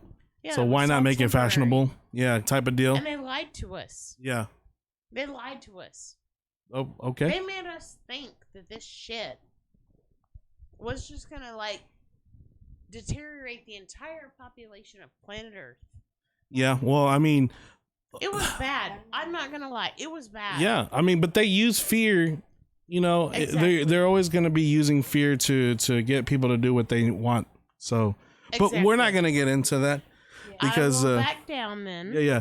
But The anyway, to this day, me and Mika, we go Back and forth. Back and forth. I'll ask him for his opinion or say, And I was hey, about to say what do you that. think about this? Or hey, I need a custom tumbler and they want this. What would you do? And we pretty much do that all the time. Yeah. I was about to say that back and forth, we give each other ideas, or if we see some hacks, we'll share with each other. Yeah. No, absolutely. Actually, one more thing before we kind of get to wrapping this up.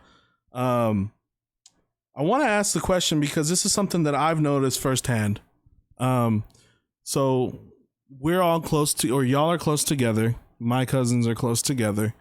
But with this, we've formed this kind of like, I guess, rapport or just a standing of always being comedic, always finding funny. I want to talk about why we almost get kicked out of funerals. So our family is known for being very on the topic of just more on the human side, and it's okay. First of all, we need to talk about, because it's not just because we go to funerals to try to crash them. It's just that funerals. You know what I mean? I don't want people to think that we just As the family Caucasian funerals. in the room, I would like to interject and say that as a Caucasian, we've never experienced that. I have never seen that until I got with you guys. And with Yeah. that, I'm going to step It's out and do very something weird. that's totally inappropriate. Thank you, and I'm closing out. All right, thank you, Amen Tracy. and hallelujah. Amen and hallelujah. Thank you, Trace. But no, it's because funerals were just the unfortunate event where our family would come together. Okay. But funerals were just unfortunately the thing where we would come together and so whenever we would get together for these unfortunate events, we tend to be a little bit more lighthearted instead of somber.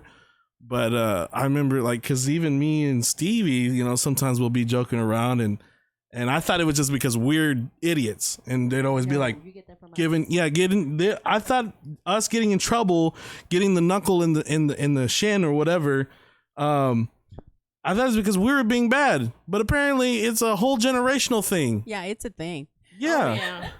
It's a thing. I learned that it it's a wasn't just thing. us. I learned it wasn't just y'all. I heard that it came from before y'all too, with Corina and the sisters and maybe even Yes, your because grandmother.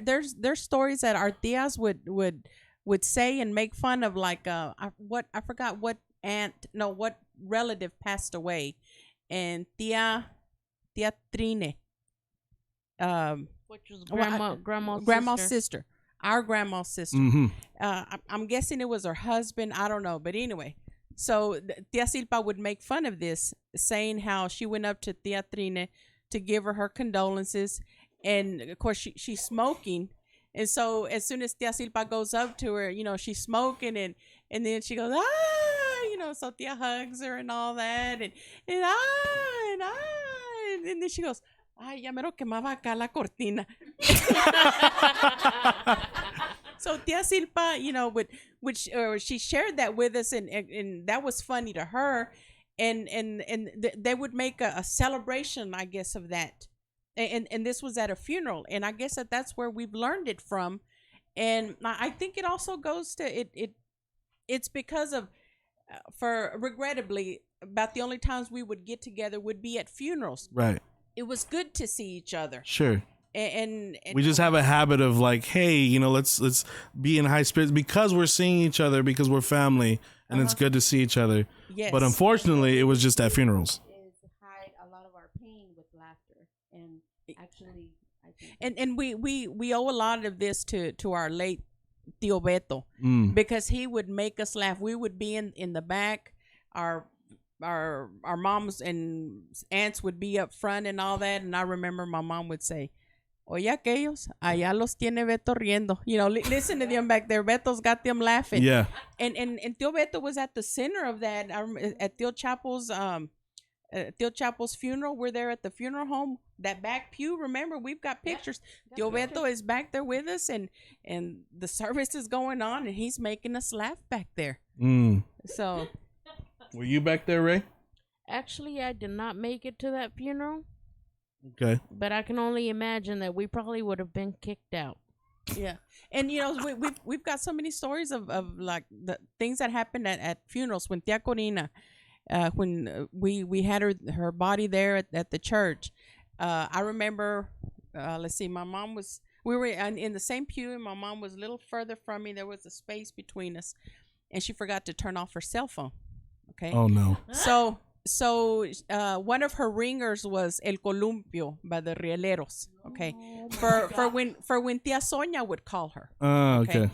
So she forgets to turn off the cell phone, and so we're sitting there quietly, and the song starts up. No.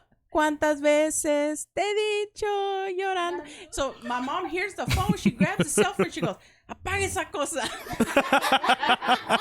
Meaning turn off this thing. I remember at that funeral, I told a story of, and Mika busted out laughing so loud that Thea had to tell us to calm down. Oh no. You remember what it was? Yeah. Hell yeah. Refresh my memory. Let me refresh your memory. grandma had, well, I don't even know if it was grandma, but she had this little girl that would come and help her at the house. I don't remember the little girl's name, but we named her Shadow. Oh, is that Oh my God. Judith? I don't remember what her real name is, but we call her Shadow because she was everywhere you went. Yes. She was a damn shadow. Well, anyway, she come and told grandma, dice mi mami que si no tiene, I think it was a tomato. Well, that little girl had been there all day long, knew grandma had tomatoes. And grandma just looked at her, ¿Lo viste que vas a fregar? Could you translate that? Well, go ahead, Lily. So this little girl goes and asks grandma for a tomato. Right. Hey, my mom said if you've got a tomato we can have.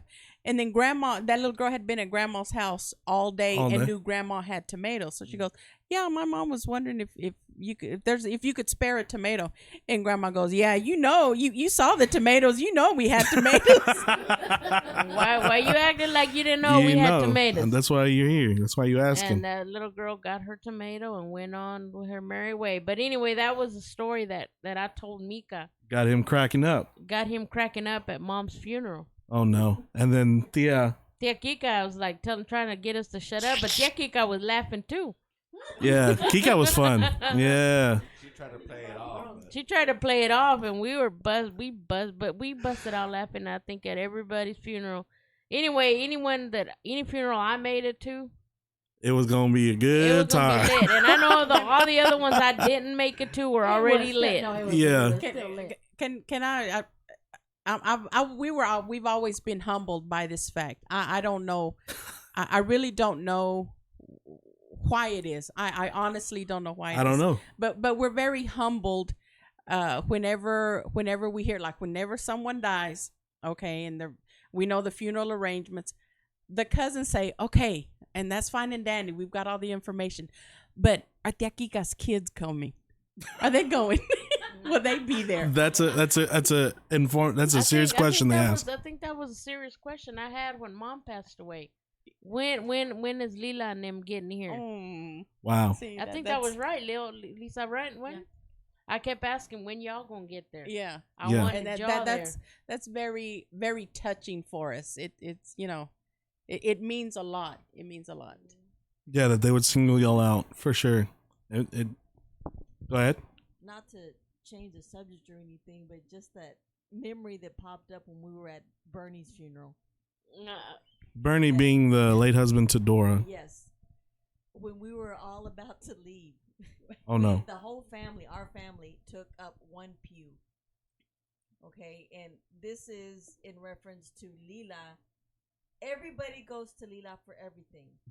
They call her, different cousins call Lila for advice, for help, for assistance. Okay. She's the go-to person. She is the glue of the Carrasco Okay. family. Okay.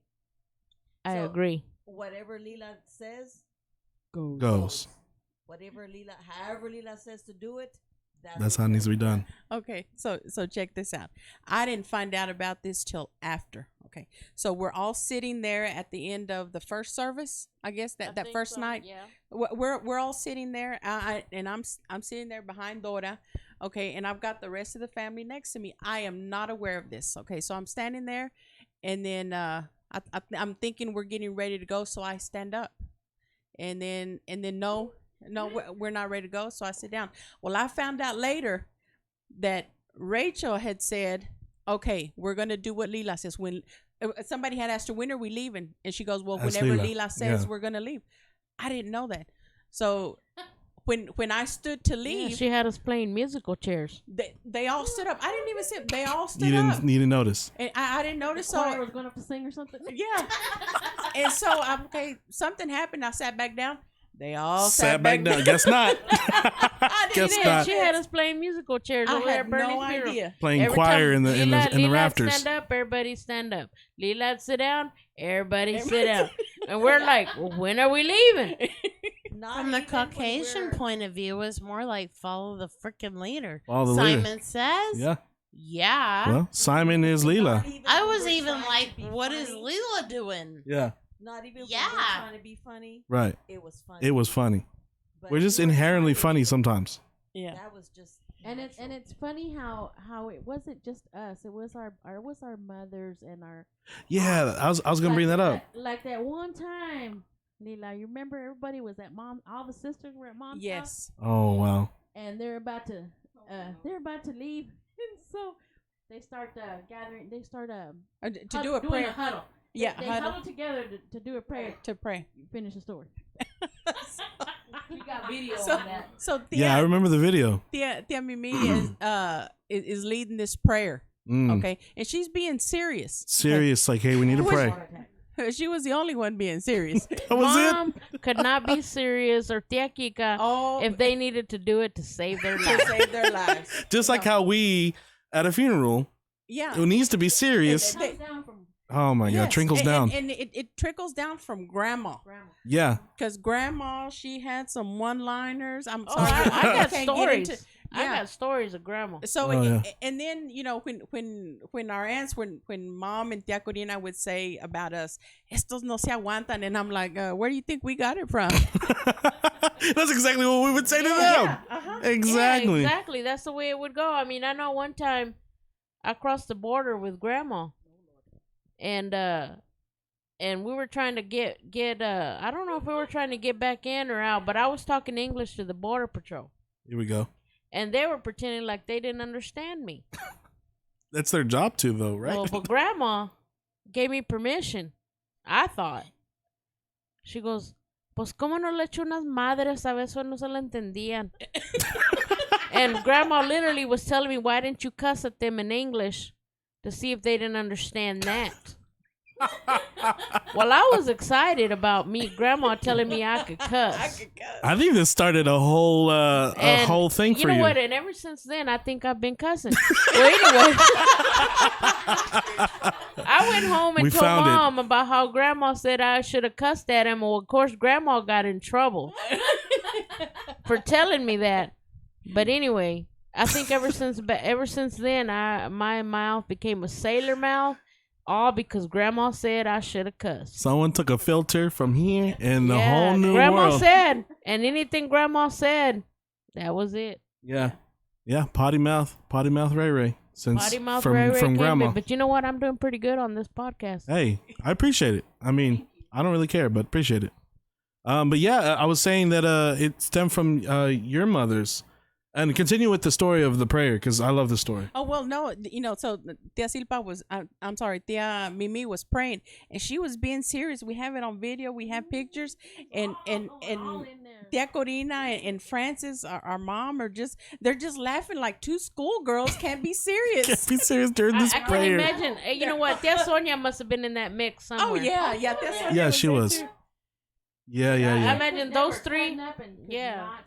They could not pray. And Those they three couldn't. right there. Those three right there together. And then, The Golden Girls. I don't think The Golden Girls. I think that's what you yeah, Tia Mimi couldn't finish praying, but she was on to Señor y cuídanos y protégenos y guárdanos en el camino, and these girls are just their they're serious face, looking Yeah. up to the sky, with their eyes closed and really into it. And you have the other traviesas over there laughing. They're up and just opening with their eyes laughing. looking everywhere. And here we are videotaping them laughing as we're like, really, this is a Well, I know that's was a fact, because one time Tia Sonia, Tia Kika, and Mom were at my house trying to record. Oh my goodness. Have I heard this story? I'm not sure if we have, but all I can tell you is that Tia Kika and I think Tia Sonia were trying to be serious. And who was acting a fool? Corina. My mom. Yeah, that She was acting a fool, and we tried to record, and I recorded them acting a fool and all. I'm glad y'all got to see that side of Corina, because my upbringing with Corina was just slightly different. Like I probably don't have memories of us laughing together and blah blah. It was mainly when she got with her sisters. From my perspective, is when I saw her the happiest. Yeah. And I know that it meant a lot to her to see her sisters, and incidents like that with the prayer. And I'm just like, golly, like I love that, because it shows a genuine side of her that I didn't know. Because with us kids, I mean, it was always like cállate ya, like, hey, go to your room or límpiate ese or blah, blah, blah. And, No, well, Dammy should tell you the story of how my mom drives down Dixie. uh-oh. Yes. Mom was a Dixie. trip. I can just say that Driving. mom was a trip. Driving? Our tias, Mhm. the ones that were close, the way they were when they were together is the way the cousins are.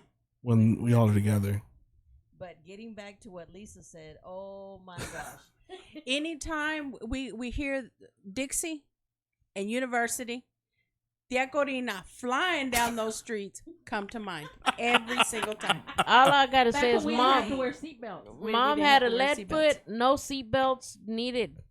Yes. Wow. So now I kind of get why you drive the way you do sometimes. And but then she'll get on to me like, hey, you're speeding. Hey, hello. Yeah. Exactly. I'm gonna just refer back to this. I'm gonna be like Corina and Dixie. That's all I'm gonna say. Well, you know That what? will always be one of our fondest memories of Tia Corina. They're in that brown car. Well, that brown car, me and my sisters. Yeah, me and my Dixie sisters was were on having that a good curve. old time. Yeah. And then Lila and Mala were holding on for dear life. For and dear life, because we we didn't have a University in Dixie and Big Lake. We were acting like it was a roller coaster. Yeah, we were just sliding. As a white girl who graduated from Westlake High School, Yeah. I've listened to stories so many times. I feel like I've been there with you guys. And Yeah. for me, it feels like when I'm like, I don't know, I was going through the hill country in a dune buggy to get to a Arrowhead Mound. Yeah. And it was just so great. And I feel like I was there with y'all. Yeah. And I think I regret, I have to say this. I I regret not knowing my beautiful mother-in-law, mm, Corina, for very long before she left us. right. But I really feel the need emotionally, physically, to interject the fact that though I never understood a freaking word she ever said to me, Mm-hmm. we had a soul connection. Yeah. And I'm glad you experienced that because it probably wasn't easy for a lot of people. Hold on. But also, yeah, I think I attribute it to y'all's great ability to storytell, which is also probably something that we're losing as a generation, I'd say, maybe. As far as like being able to recollect these stories, these fond memories, and just tell them in such beautiful light and make you feel like you're there. Because, of course, I wasn't there, but I do know of Dixie, and I do know of University, and I do know of some of these magical moments that you speak of because you've told it, because you've shared it. Well, Dixie was a very towards the graveyard area was very windy. Yeah. oh yes. And people, I guess anybody that doesn't know, my mom had a lead foot, and she hauled balls. Was she in a Yeah. hurry? What was the reason why she was No, speaking? she just was driving a very fast driver, which is where I get Yeah, it she's a from. speed racer. And I don't know about my sisters, but I have a lead foot. You do too. I think I would say they And- all do, right? Or does Dora Okay. have a lead foot? No, Lisa does. Lisa does. I used to. Okay, and I had a green, I don't remember what kind of car it was. Well, first of all, everybody has their name in my phone. Lisa's is 85. Oh God. And the reason it's 85, and you may have to beep this, 85 el motor. Because by the time we got to Midland, homegirl had burned out our motor. Oh no. We needed a new motor in our car, and ever since then, she has been 85 in my phone. So if you ever need to get on my phone and call Lisa, you You'll look have to for dial 85. 85. Or 85 el motor. Hey, but that actually works because in some phones, or in a lot of phones, when you put a number instead of a letter, I mean, I don't know how it is for your phone, but they'll alphabetize all your contacts. So if it's a number, it'll be the first one, correct? Well, actually, I think it's at the very bottom. Oh, well, never mind. You're at the bottom of the list. 85. 85 is at the very bottom of my list. I'm about to enter my contacts in. Yeah. But I just got to mention, though, that growing up with my cousins here that are here from Del Rio, we spent a lot of Mother's Days and a lot of Thanksgivings Mm. in Mexico. In Mexico. Yes. But nobody ever remembered to take a damn toy, A ball or something. a ball, anything. So you would go and just be too excited to see each other, not to think, you know what should we do when But we you know do what? see We each would other? end up like like in Alpine, and then we would Yes. switch cars. Yes. And some people would switch over to Tia Kika's car, and some people would come over to Mom's car, and then we'd head it into Mexico. But there was a school next to Grandma's house. Well, because nobody ever remembered to take a damn toy, or a ball, or anything, Or something. we'd crush a can, and get some sticks, and we played hockey. Stick hockey. Crush can hockey. That's how On the we would basketball play. court. And the barbecue, we took an old ironing board, and cooked that as Covered it. Use that as a grill. covered it in it was- foil. Yeah, she had thrown that ironing board away, and we rescued it, covered it in foil, and we made some chicken. Yeah, we made some fried barbecue some big chicken. barbecue. Some of the best chicken. barbecues you ever had Hey, off don't of forget a. about, los frijoles están quemando. Oh, what? Game. Oh yeah, did y'all ever play that game? I with don't us? think we did. Oh my goodness, that game was something. You played with a belt, and you Well, had I got to to know hide more about the this. belt. What is this game? You had to hide the belt, Hide and the when belt. somebody was getting close to the belt, you say that los frijoles están quemando. The beans are burning. The beans are burning. If whoever found that belt could whoop Oh, whoever they want until they got back to base. Oh, Oh my god! So this sounds like a combination of like, hot and cold Yeah. meets what was was it tag that you would have to run back to Yeah, base? back- I guess we never got to play that with y'all. I don't No. know who we played it with, but I know. It is in Chino. I don't know, but you could whoop whoever Wow. found the belt could whoop whoever they wanted up until they got to base. So you couldn't start running until they found the belt, or like, Well, no, everybody was looking for the belt, oh, and whoever hit the belt could say los frijoles. oh, so están they were the quemando. one. Okay, Like if okay. you got close, they would say, "Oh yeah, the beans are burning. It's getting hot. You're getting hot. You're getting hot. Getting You know, warmer. hot and cold." Warmer. All right. Well, whoever found the belt could whoop on whoever else until you got to the damn base. Wow. But I don't think we ever got to play it here with our cousins here from Del Rio. But I know we got into a lot. Anybody of got a belt? We can nonetheless. play here in a minute. No, we Just may not kidding. have bells, but people had bats. Oh my god. Oh, here yeah. we go. Talking about whooping up on people. Oh, no. We were too scared to play with our cousins. That's a right, Rachel? Sounds dangerous. Yeah, very dangerous. Why don't you tell us that one story? You that know, I don't know this story. Uh oh. I just know that somewhere along the way, one of my sisters upset me, Oh no. and I grabbed a bat. And I don't know nothing else. I think I might have blacked out. Jeez. go ahead. Well, I'm glad they're still here. She didn't just pick up a bat. She didn't just grab it. She was simulating. No, she was going through the motions like she was getting ready to hit a ball. Batter up. But instead of saying batter up, she would say, "Come on, Lisa. Come on. Come on, Lisa. Come on." Oh, yeah, that was Well, Lisa. All right. You had that fight with. Now we know not to have bats I in your never presence. remember who it was. I just know I this bat thing is gonna live with me for the rest of my life. Yeah. These stories that we're telling you now, Mm. Julian, Mm-hmm. the cooking chicken on that, the On ones an that ironing got board. On the ironing board. the bat thing, the Yeah. driving Dixie. We have told these stories over and over and over again. Never gets and old. they Never get old. Wow. Well, it's That's like that how strong antenna. these It's like that memories- antenna that Grandma had outside her house. Yeah. If For we the wanted for to the watch TV that people yeah. were watching behind y'all in Nobody the wanted- shadows. Yeah, nobody want to go out there. Well, it's your turn. No, well, I went last time. Yeah, to go go turn spin it it. until we got a good signal. And then once we got a good signal, then we had to figure out that people outside the windows were watching TV with us. Should have had them do it. Oye.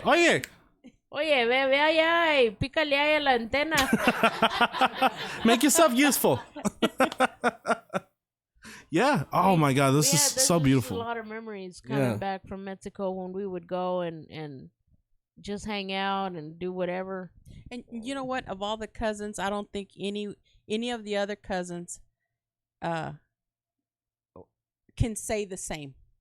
Probably not. That they enjoyed grandma the way we did. Maybe well, I would dare say not even Chino and Edie's. I don't think so. Yeah, I don't think so because after I threw that rag,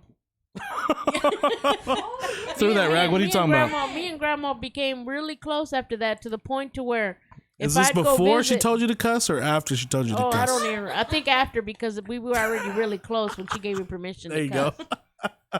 Yeah, she would if I'd go over and visit and I was taking a nap. Dejen que la niña duerma. yes, So, she wouldn't let nobody Very mess nice. with me. yeah. So I don't think any of the other cousins, with the exception of maybe Silpita and Eli, but they caught grandma there towards the end, so to speak. But we got her when she was still healthy. Oh, yeah. Oh, she was still ready. And, Ay la lleva abuelita. And hey, so okay, but first of all, when we would call grandma, oh, abuelita, abuelita, get it. what do you want? You better make sure you needed something important. Yeah. It better be important. But anyway, I don't think any of the other cousins enjoyed grandma the way we did, got to see her as often as we did. Mm. That took effort though because you had to drive down Yes, there. and got loved on in her way. In a way. Got loved Yeah, on. she That's had a nice way of a saying it. different kind of way to love, but it was Yeah. her way. Yes, and for her, the cooking that she did for us, and so I think we're very. Would very you lucky. attribute those Mexico trips the reason why y'all are so close now? Yes. Solely because of the Mexico trips? Well, that and the Well, fact but that, then- that we would visit each other. Mm. Yeah, because they were just in Big Lake and we were in Odessa, and we'd visit. How far is Odessa from Big Lake? Not even an hour, maybe an hour, depending on An how hour. fast you drive. As Yeah. fast as Mom would drive, we would get Oh. there in a blink of an eye. That's true. If we didn't go to Odessa, Mm. they came. To They Big came to Lake. us. But every weekend, one was here, Somewhere. one there, So- but we yeah. They made it happen. Yes. Yeah. Yes. And That's beautiful. like I said when Dad passed away, that has always meant so much to us. That is just Sure. Yeah. what a beautiful woman, what a beautiful testament to her love for us. Yeah. That's a For- beautiful that's for a big all of heart. us. That's a big heart. Yeah, and it showed. And I think Mom had a big heart. That's a damn truth right there. mhm. I mean, I guess because I was the youngest, I was a little bit of a got my way kind of person. I remember I used to sleep with Mom, and if I went to sleep hungry and she was on the phone in the morning when I woke up, she'd tell whoever it was, okay, well she went to sleep hungry, so I got to get up and make her something to eat. Wow. Not only that, but if she was putting something in the food that I didn't like, I get my food separate from everybody else. I know where Doris get that from now. What? What was that? Or used to. Because my mom did that, especially to Lisa's oldest and to my, Second to the last. the middle child. Lily's You one. see, So how old? I mean, what is the age difference between my mom and you? How many years? Is it a I have year? No idea, because I was born. You were born in We're '69. 11 months apart. No, she's. Oh, you're talking about your mom. That's what I said. Oh yeah, 11 months apart. We're only 11 months. 11 apart. months apart. So for like 2 months or a month, we're the same age. Wow. Oh, Okay. how cute! I didn't know that. Yeah, for Yeah. for about a month, we're The whole about month we're of the same July, age. we're the same. Tomorrow, they'll be the same age. Yeah, until August 1st. Until August 1st. Mom Oh. and Dad were in a hurry, Oh my goodness. or either Dad was in a hurry. I don't know. You have to understand that Mom was older than my father. Yeah. Yeah. Mom Oh. was 30 when she married my 18-year-old dad. Yeah, that's true. And That's she, another story. you know, that's the funny thing is that Mom said she almost died having me, and she knew that she would have the hardest time with me. That's what God was telling her.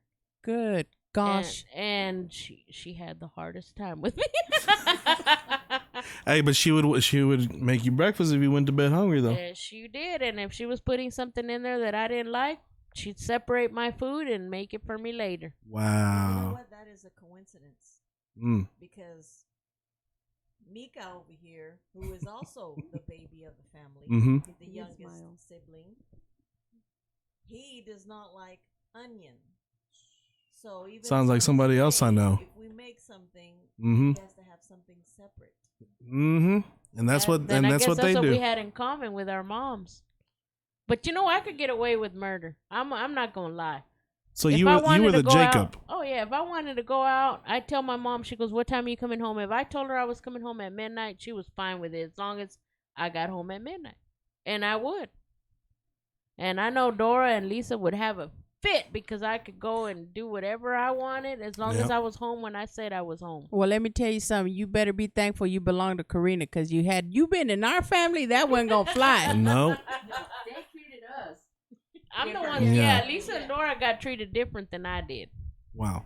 If I told mom I told her I'm gonna go cruising on Clements, and this is what time I'm gonna get home. As long as I was home at that time, I was fine. Wow. Actually, that Snuck out of the window. someone had mentioned. A lot of people. There's actually once I don't know if we have time for it, but Oh, we have have time. we have time. Ray says we have time. All right, cool. But actually, someone brought up the fact of or said something about fathers. This is something else I wanted to get into. Y'all's generation, not versus our generation, but similarities and differences between generations. But I also learned that everyone in this room pretty much grew up without a father. Am I correct? Let's see. Of us three here, I had just turned 13. That's when it happened for you. Yeah, when that, and then Mika you're 5 or 6, Mika? 7. Or 7. Okay. But y'all's papa passed What- away, Yeah. Well, he was there. He just happened to pass. and Mika was with him. Right? Yes. Mm. Uh huh. Wow. So we always had him, but we lost him early. Sure. Yeah, because let's see, he was already of age. He's our oldest brother, so he was already of age. So mom was left with 6 underage kids. Wow. Yeah. Well, in our family, this mofo just walked away. Yeah. So. But I'm speaking more on the fact of just like growing up in some kind of developmental years, Mm-hmm. whether it be teenage or older or younger in some cases, where the father figure was just not present. And Oh, it's yes. something that I know firsthand because my dad left when I was 1. My brother was 2. And I didn't feel the effect of him not being there, like, or losing, like seeing him walk away, kind of that, you know what I'm talking about? Because I was still developing my mind and I couldn't really grasp the idea of it. But definitely I felt it growing up and even now becoming an adult. Just kind of things that I'm like, wow, it would have been great if I would have learned that. There's a lot of things that I lack, mentally, some knowledge that I could have benefited from. But I think it'd be an interesting question or prospect to get from y'all living without a father. So Ray, actually, could you start? Let's put me a little bit further back down the line. Okay, we'll start with Leela. Okay. So growing up without a father, I think, we certainly felt the absence. Okay. Okay. But I think the fact that we had mom, a very strong woman, I think that the strength is what got us through. She doubled up on the parenting. Had to. Yeah. And so that kind of eased it and got us through. And had it not been for that, for her strength, for her discipline, I don't know what would have become of us, Sure. honestly. And because we weren't an easy task. 7 kids. When you said that, I'm like, holy crap. Yeah, so 7 of us. And I think that it kind of helped that there's, I come from a family of 7, 5 boys and 2 girls. Mm. So our 3 older brothers, or our oldest brother, that's kind of like our father figure there. So we have 5 of them, you know, and I think that that's kind of what helped us. But certainly my mom's strength, her faith, her discipline, Sure. work ethic, all that, I think is what kind of helped with the absence of a father. Absolutely, absolutely. And share with us your experience of growing without a. What comes to mind for me Mm. is the way my mother raised us after my father passed away. You know, she raised us with a firm hand. Like Lila said, she was strict, but strict to the point to where she kept her family close. Still. And even up until her last breath, our family has always been close. No matter where we went. She understood the importance of it. Yes. Mm. And that is something that a lot of our tias Envied. Because we Of my were mom. so close. No matter what my mom needed, somebody got it for her. We were always there. If we went places, mijo, or you know, we all went as a family. We all showed up as a family. Whatever my mom said, we respected her in front of our tias, in front of no matter who it was. It's like she still The authority, and no matter how old we were, no matter how old, and pardon this expression, we were all grown ass people, Right. and her opinion mattered to us. Sure. Mm-hmm. What she thought, what she said was important to us. Mm. And if she told us, mijo, it didn't matter how old we were. I don't have a good feeling about that. I don't have a good feeling about you going here. And it mattered so much what she thought that sometimes we wouldn't go. You know, we were grown people. And we could have said, I'm I'm grown. I'm gonna do what I want. Go. We could have pulled a Rutcha. Hey, whoa. Hold on. Let's wait. Let's back up a little Keep my bit. name out your mouth. Yeah. No, When I moved to Houston, Mom let me go. Actually, she said, "Yo ya viví, es tiempo que vivas tú." yes. And I got a chance to move to Houston. Also, Houston did not like me, and I ended up having to start over. I did go with her blessing. Okay. No, but what I'm referring to is that we didn't tell my mom, you know, we're doing this, we're doing that. Oh, okay. Yeah, it's certainly not at a young age. That That's freedom. true. That Yeah. is true because I did have a mouth. And Well. so because of that, we were known as los hijos de Kika. Ustedes son los hijos de Kika. You know, we had a good, not like a good reputation, but they knew, los hijos de Kika, they knew what kind of kids they were. And we had some aunts, I guess. They're the ones that were. Son los Yeah, hijos there's de this one particular aunt who even after she passed away would still make fun of her, you know, saying, yeah, well, if your mom said you had to do it, well, then you had to do it, didn't you? Or there was hell to pay, and you know. I don't think there was hell to pay, but What? No, there wasn't. It just that was that's the just the envy way the speaking. envy speaking. Yeah, because I remember, you know, everybody respected what. It's kind of like Lila now. Yeah, I've kind of fallen into that. You've taken that role. You've taken that mantle. Yeah, and you know it's interesting because there when my mom was about to pass away, we're in the hospital, and I'm almost certain she could hear us.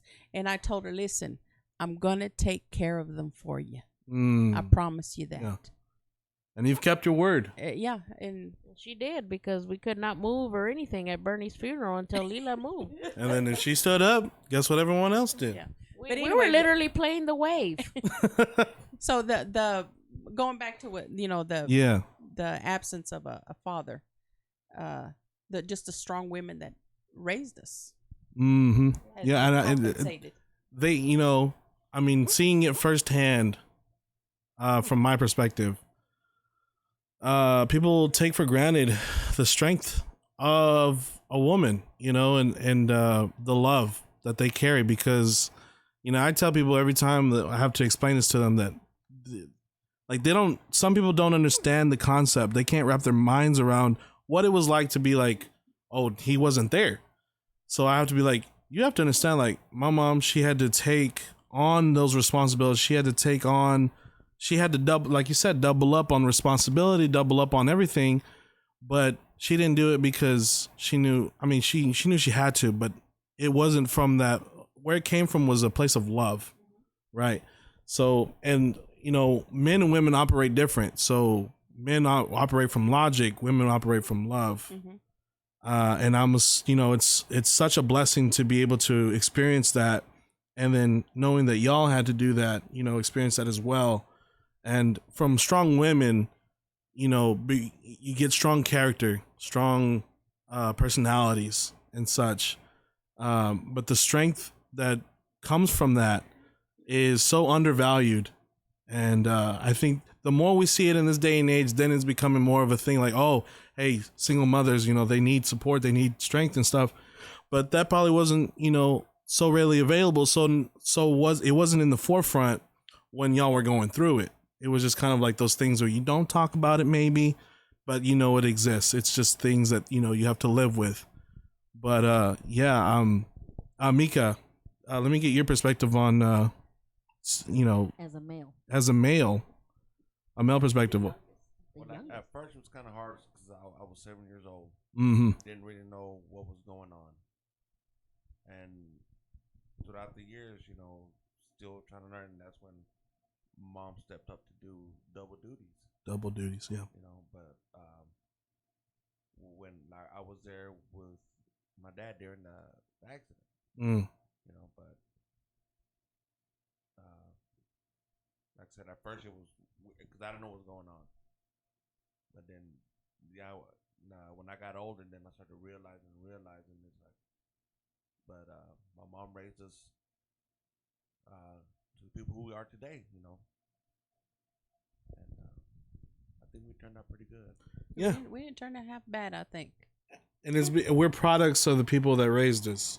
So if you see a good person before you, it's because there was a strong woman who decided, I'm not going to give up on these kids. They need somebody. I have to take up those responsibilities and do what I need to do to make them ready for the world, because it's a harsh place. But have you felt like, from a male perspective, has it hindered you at all without, being raised without a father? I if you don't mind, I don't think it did, because he had older brothers. Oh, okay. That would play the part. Or they would give him that information. It was accessible to him. Sure. Yeah. I forget about that. Yeah. Like they stepped up. If mom couldn't show me or tell me, well, we'll my get. brothers did, so. Yeah. Okay. Sure. And we're still teaching him. Yeah. All right, Dora. It'd be funny. How was it? How was it for you? And this is going to be different because, like Ray said, it was somebody who, it wasn't a pass away type of situation. It was a walk away situation. So has it affected you, as an individual? Also, like growing up with, and then seeing your mom, of course, struggle. And I know we had spoke a little bit about it, doing 3 jobs, and that's insane. But you had to respect that kind of strength, that kind of gall to do what was need to be done. Right. For me, it's different. Because you're the oldest. Yes. As you will hear from Lisa and Ray, the baby Mhm. Ray that got away with everything. I was the oldest. So I got to see a lot more. I got to see my mom cry. My mom confessed a lot of things to me. Wow. And it's not always, and it hurts me to say this, and I know my sisters will probably be pissed off at me, but I don't care. It's done with it and everything. Give me the gun. But Give me the gun. But like my mom said, it takes 2. It takes 2. My mom, as belleza señora que era, she wasn't perfect. She had her attitude. And she told me, she goes, mija, I had a lot to do with it, but the men are age different, but I knew that going in, and It was a risk. A lot of things. Mm. So I learned a lot of things from her because of all that. That she goes, Okay. this is what I did wrong. This is what I thought maybe was right, and it wasn't. And don't make this mistake or whatever. So growing up without my dad, it was difficult being the oldest because I got to the point where I got to the 11th grade. I was already going to pass to 12, and I had to stop school in order to help my mom put them to school. Wow. And I bought her graduation stuff, her pictures, and everything. And then once that was done, I went back to school to finish. Once everything was okay. Okay. So, I mean, it just trickles the little things, and it goes way, way deep, which I don't want to really go into too much, right now. Yeah. Because it's a lot of little Mm. details. But it was difficult, and I think, it was difficult. I hated my father for so long. Of course. So long. But I have made peace with him. I think everybody pays for what they've done. Karma, Sure. as that title goes. Okay. And I think he's paid, and I think he's still paying. And, as I will for my mistakes. So I'm not perfect either, Yeah. And, but I'm thankful for my mom confiding in me and explaining to me, hey, I'm not your queen. I'm not perfect. My ¿cómo se llama? Halo. Is not perfect, it's still. Well, she was my queen, no matter And what. yes, she was. But I we had- have to face yeah. that. It's reality. Well, it's reality, but I did have a nickname for her called Reina, and I would call her Reina. Reina is Spanish for queen. Queen. Yes. Ma, give us a little bit of your insight of being a middle child, coming into it late, Middle child. and the whole experience of growing with a child, and yeah. I all I have to say is that it was hard, and I too did see my mom cry a lot. But now, being my own single parent, Yeah, I was gonna say. there is two sides to everything. Mm. So I can't like Dora. I hated my dad for many years, Sure. and we finally made peace. I still really don't. I'm not like really close to him, But you've made your peace. but I made my peace. And But you've he kept even your lived- distance. Yeah, he lived with us for a minute. Yeah, I remember that. But it is what it is. But I do think that because I saw my mom and how strong she was and how Maybe it prepared you. it really did. Because even when I was left to raise you guys, Mm. I ended up with 2 jobs. Yeah, Ooh, 2 jobs. Dora helped me with y'all. Yeah, while she I did. was at work. Yeah. Hey, I babysitted you too. You babysitted Stevie. So, I mean, it was a group effort. I am blessed to have sisters that were there for me. For there, I mean, yeah. mom was there for me too, but my sisters helped me a lot. Yeah. And I mean, absolutely, because like we were either raised, I mean, not raised, but if you weren't there, I mean, we were either at her house or constantly always at grandma's house. I mean, a lot of our memories that we would tell, me and Gabriel and Stevie, all stories like, yeah, I remember at grandma's house, blah, blah, blah, blah, blah, blah. And, a lot of funny stories there too. But yeah, coming from a first-hand perspective of you also having to raise children on your own and showing that strength and being prepared for it. And yeah, I mean, myself, I saw those tears from my own mother, those hard days, hard nights, and still, yeah, I totally respect it. And Well, I remember seeing those tears from my mom. yeah, Yes, I do. And I have not made peace with either of my father or my stepfather. well, I And mean, we're all I- not perfect, and We're not perfect. I'm not perfect. I have not made peace with either of them. And as far as I know right now, maybe someday I will. At least I'm saying someday. yeah, Because You're open to the For idea. a while there, I was saying never. But at least now I'll say someday I will. But, and like Dora said, she knows a lot more than I did. But from what I know, F all those MFs. F all those MFs. Alrighty. That's just all I got to say because I the tears that I saw my mother cry, F all those mother effers. Yeah.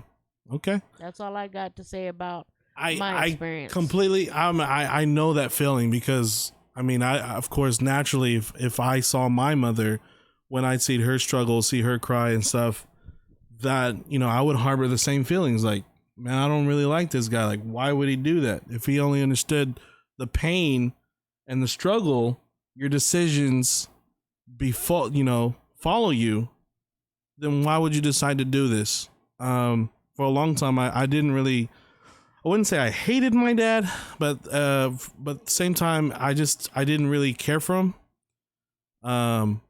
I guess because I was just like, he is who he is. And my mom, she, thank God, she never spoke ill will of him. She always told me, like, if something happened, she's just like, look, I never wanted to say anything, but, if this happened, you're experiencing it on your own. Yeah, well, Mom never spoke bad either. She never did. She let us make up our own mind. Exactly. About and who he is. I made up my own mind. Yeah. And that's your that's your right. That's your perspective. I would say that I've forgiven him more or less, but at the same time, it's just like, well, it's one thing to forgive him and another thing to forget.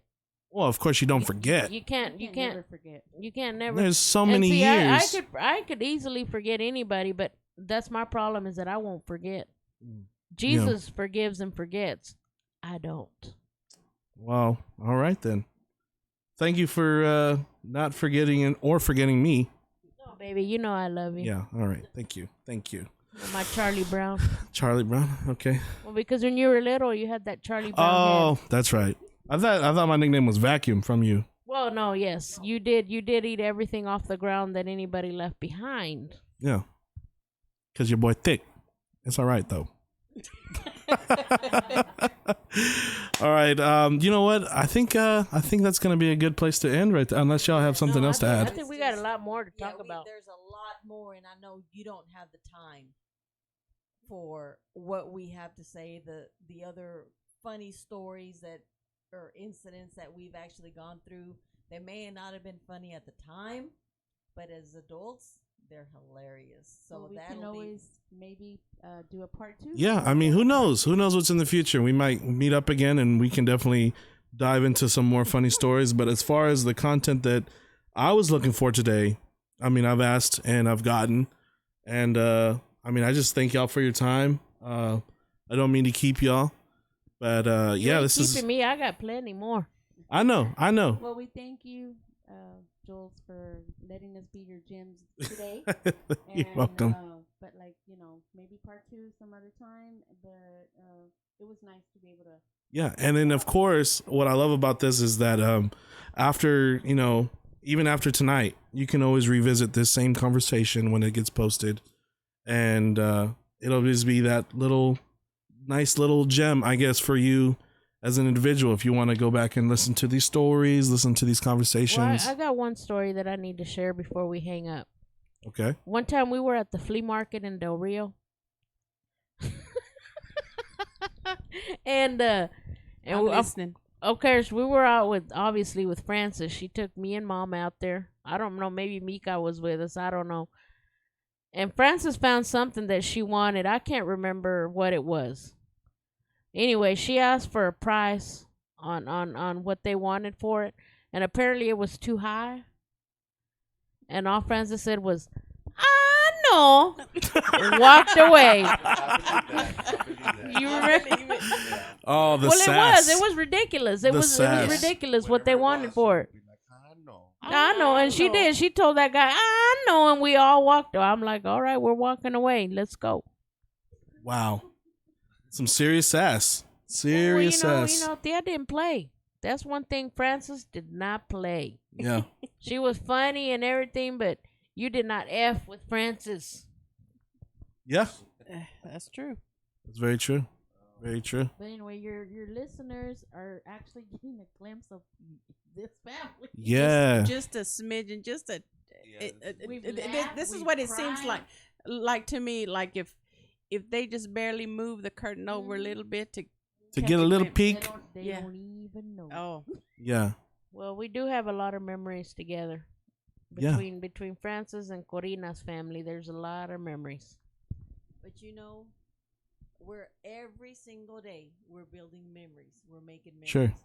And I know something later on after this podcast we're gonna be talking. You remember that one time that on Rachel's birthday we did the podcast?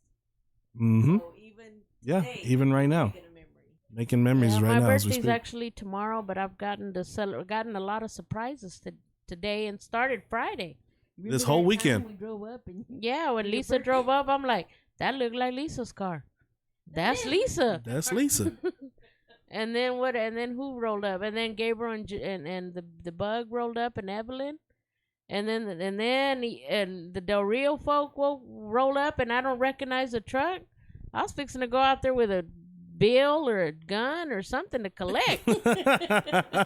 And then, of course, to end up the day, my older sister showed up. Did not Yes. expect it. Dora. Dora. It's kind of like, well, you know, when we were growing up, Grandma pimped us out all the time. She always wanted us to go. Wow. So when we would show up there, she like in Spanish, she'd tell us, y'all go out there so they can see y'all. There you go. But Grandma's sales would go up because Grandma was sold a lot of sodas, a lot of candy. She sold popcorn. She had a hustle. But to this day, Dun, dun. how did they know we were in town? You know, I I don't don't know if know. it was. Shortly we get to grandma's house. Mhm. There's that door knock. every, There's that every door single knock. kid in the neighborhood wanting popcorn. Victoriana. 6 kids go buy 1 Coke. Right, exactly. They all share one candy. But They you know, wanna the go- thing they wanna was go that her see that sales eye would go candy. up. Her sales would go up every summer. When we So were she up didn't there. mind y'all coming by. She's just getting that money. She was just pimping us out. Make sure they see y'all so they can come out and buy this stuff. Buy some of this Candy stuff. grandma had. Wow. Yeah, grandma always pimped us out, Yeah. but that's okay because we made her some money and she was good to us. Although, let's not forget, y'all, the sodas that she would sell. Who in this room could leave a soda unfinished? Nobody. Only her daughters. Only her daughters can go grab a big old Man, Pepsi. we be begging each other to Chino and finish it. Edie's. Oh, and Chino and Edie's. I know. If I'd grab a soda and I couldn't finish, I'd be begging people to help me finish it. Yeah. We cannot leave our soda for later. So you can Nothing. drink it later. No. Better finish it. You better finish it. But the aunts could drink half a soda and put it back. But you know, the good thing about it is that then they made Grandma that room, that bathroom, the indoor bathroom, that we Yeah. didn't have to go to that outhouse anymore. Yeah. Yeah. That was nice. Up until Mika and Güero decided to lock one of our tios up in there. True Hollywood story. True Hollywood story. Y'all locked someone in the restroom. Our Tio Tony went in there to the restroom, and then I don't know whose idea it was. Like, okay, let's. They had one of those latches, so me and Güero Those put padlocks. a padlock latch thing on it. So me and Güero put a twig. Just a random twig, Yeah, random twig. so it would stop it from opening. So he tried to get out, and he noticed that it wouldn't. It was locked. It was locked, so he stopped, and I guess he went back again to do the restroom. He's- He was in there for a while. He's He in took off the twig, and he was still in there until finally he come out like nothing. Wow. He never asked Yeah. anything like why was it locked or anything. Who knows? We'll never know what he went to do. We'll never know what all happened in that bathroom. We that probably went to go day. pray. I don't know. I don't know. No, but there's definitely a lot more that we could discuss. Mm-hmm. But well, I know. We'll that- save it for either the next time we get together or if we get again on the podcast. A store Yeah.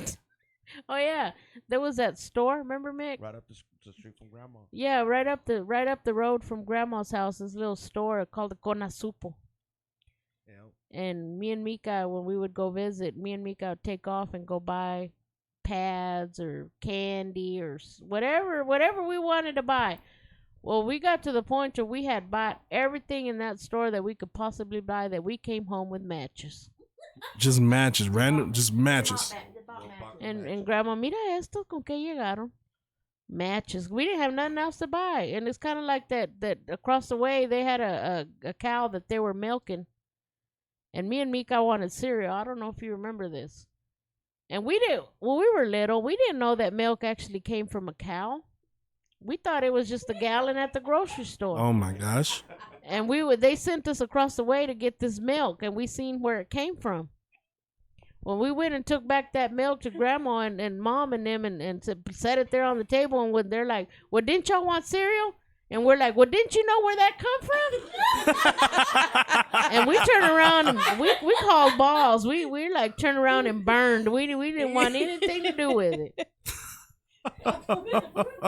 So how about now? You drink milk now? Oh, yes. Okay. I don't have no problem. I know where it comes from All now, right. but back then I had no idea. Well, good thing it didn't shock your world to where you don't drink milk now. You'd be missing out on some good old chocolate milk. That's one of my favorites. Yes, chocolate milk. Ooh. I second that. Yeah. I don't know. But a nice good chocolate milk before bed. Mm-hmm. You know what? Let's all go get chocolate milk. Let's get some chocolate milk right now. We'll end this podcast and get some. All right, let's go ahead and wrap it up because I want some chocolate milk now. All right, thank y'all so much. We're going to wrap it up. Thank y'all, every single person who joined in the podcast today. It's been such an honor, such a pleasure. That is going to wrap it up for today's episode, ladies and gentlemen. Whoever's still listening, I hope you enjoyed it. I know I enjoyed it. This is just a peek, like we said, into my family and give you a little bit of sense of how my humor comes from. Like, it's just inherited. I hope I can pass it down further. And now that we have my niece, we can hopefully keep it going from there. But yeah, that's going to be today's episode. Thank y'all so much for listening. This has been the Julz and Jens podcast. We'll see you next time. Later.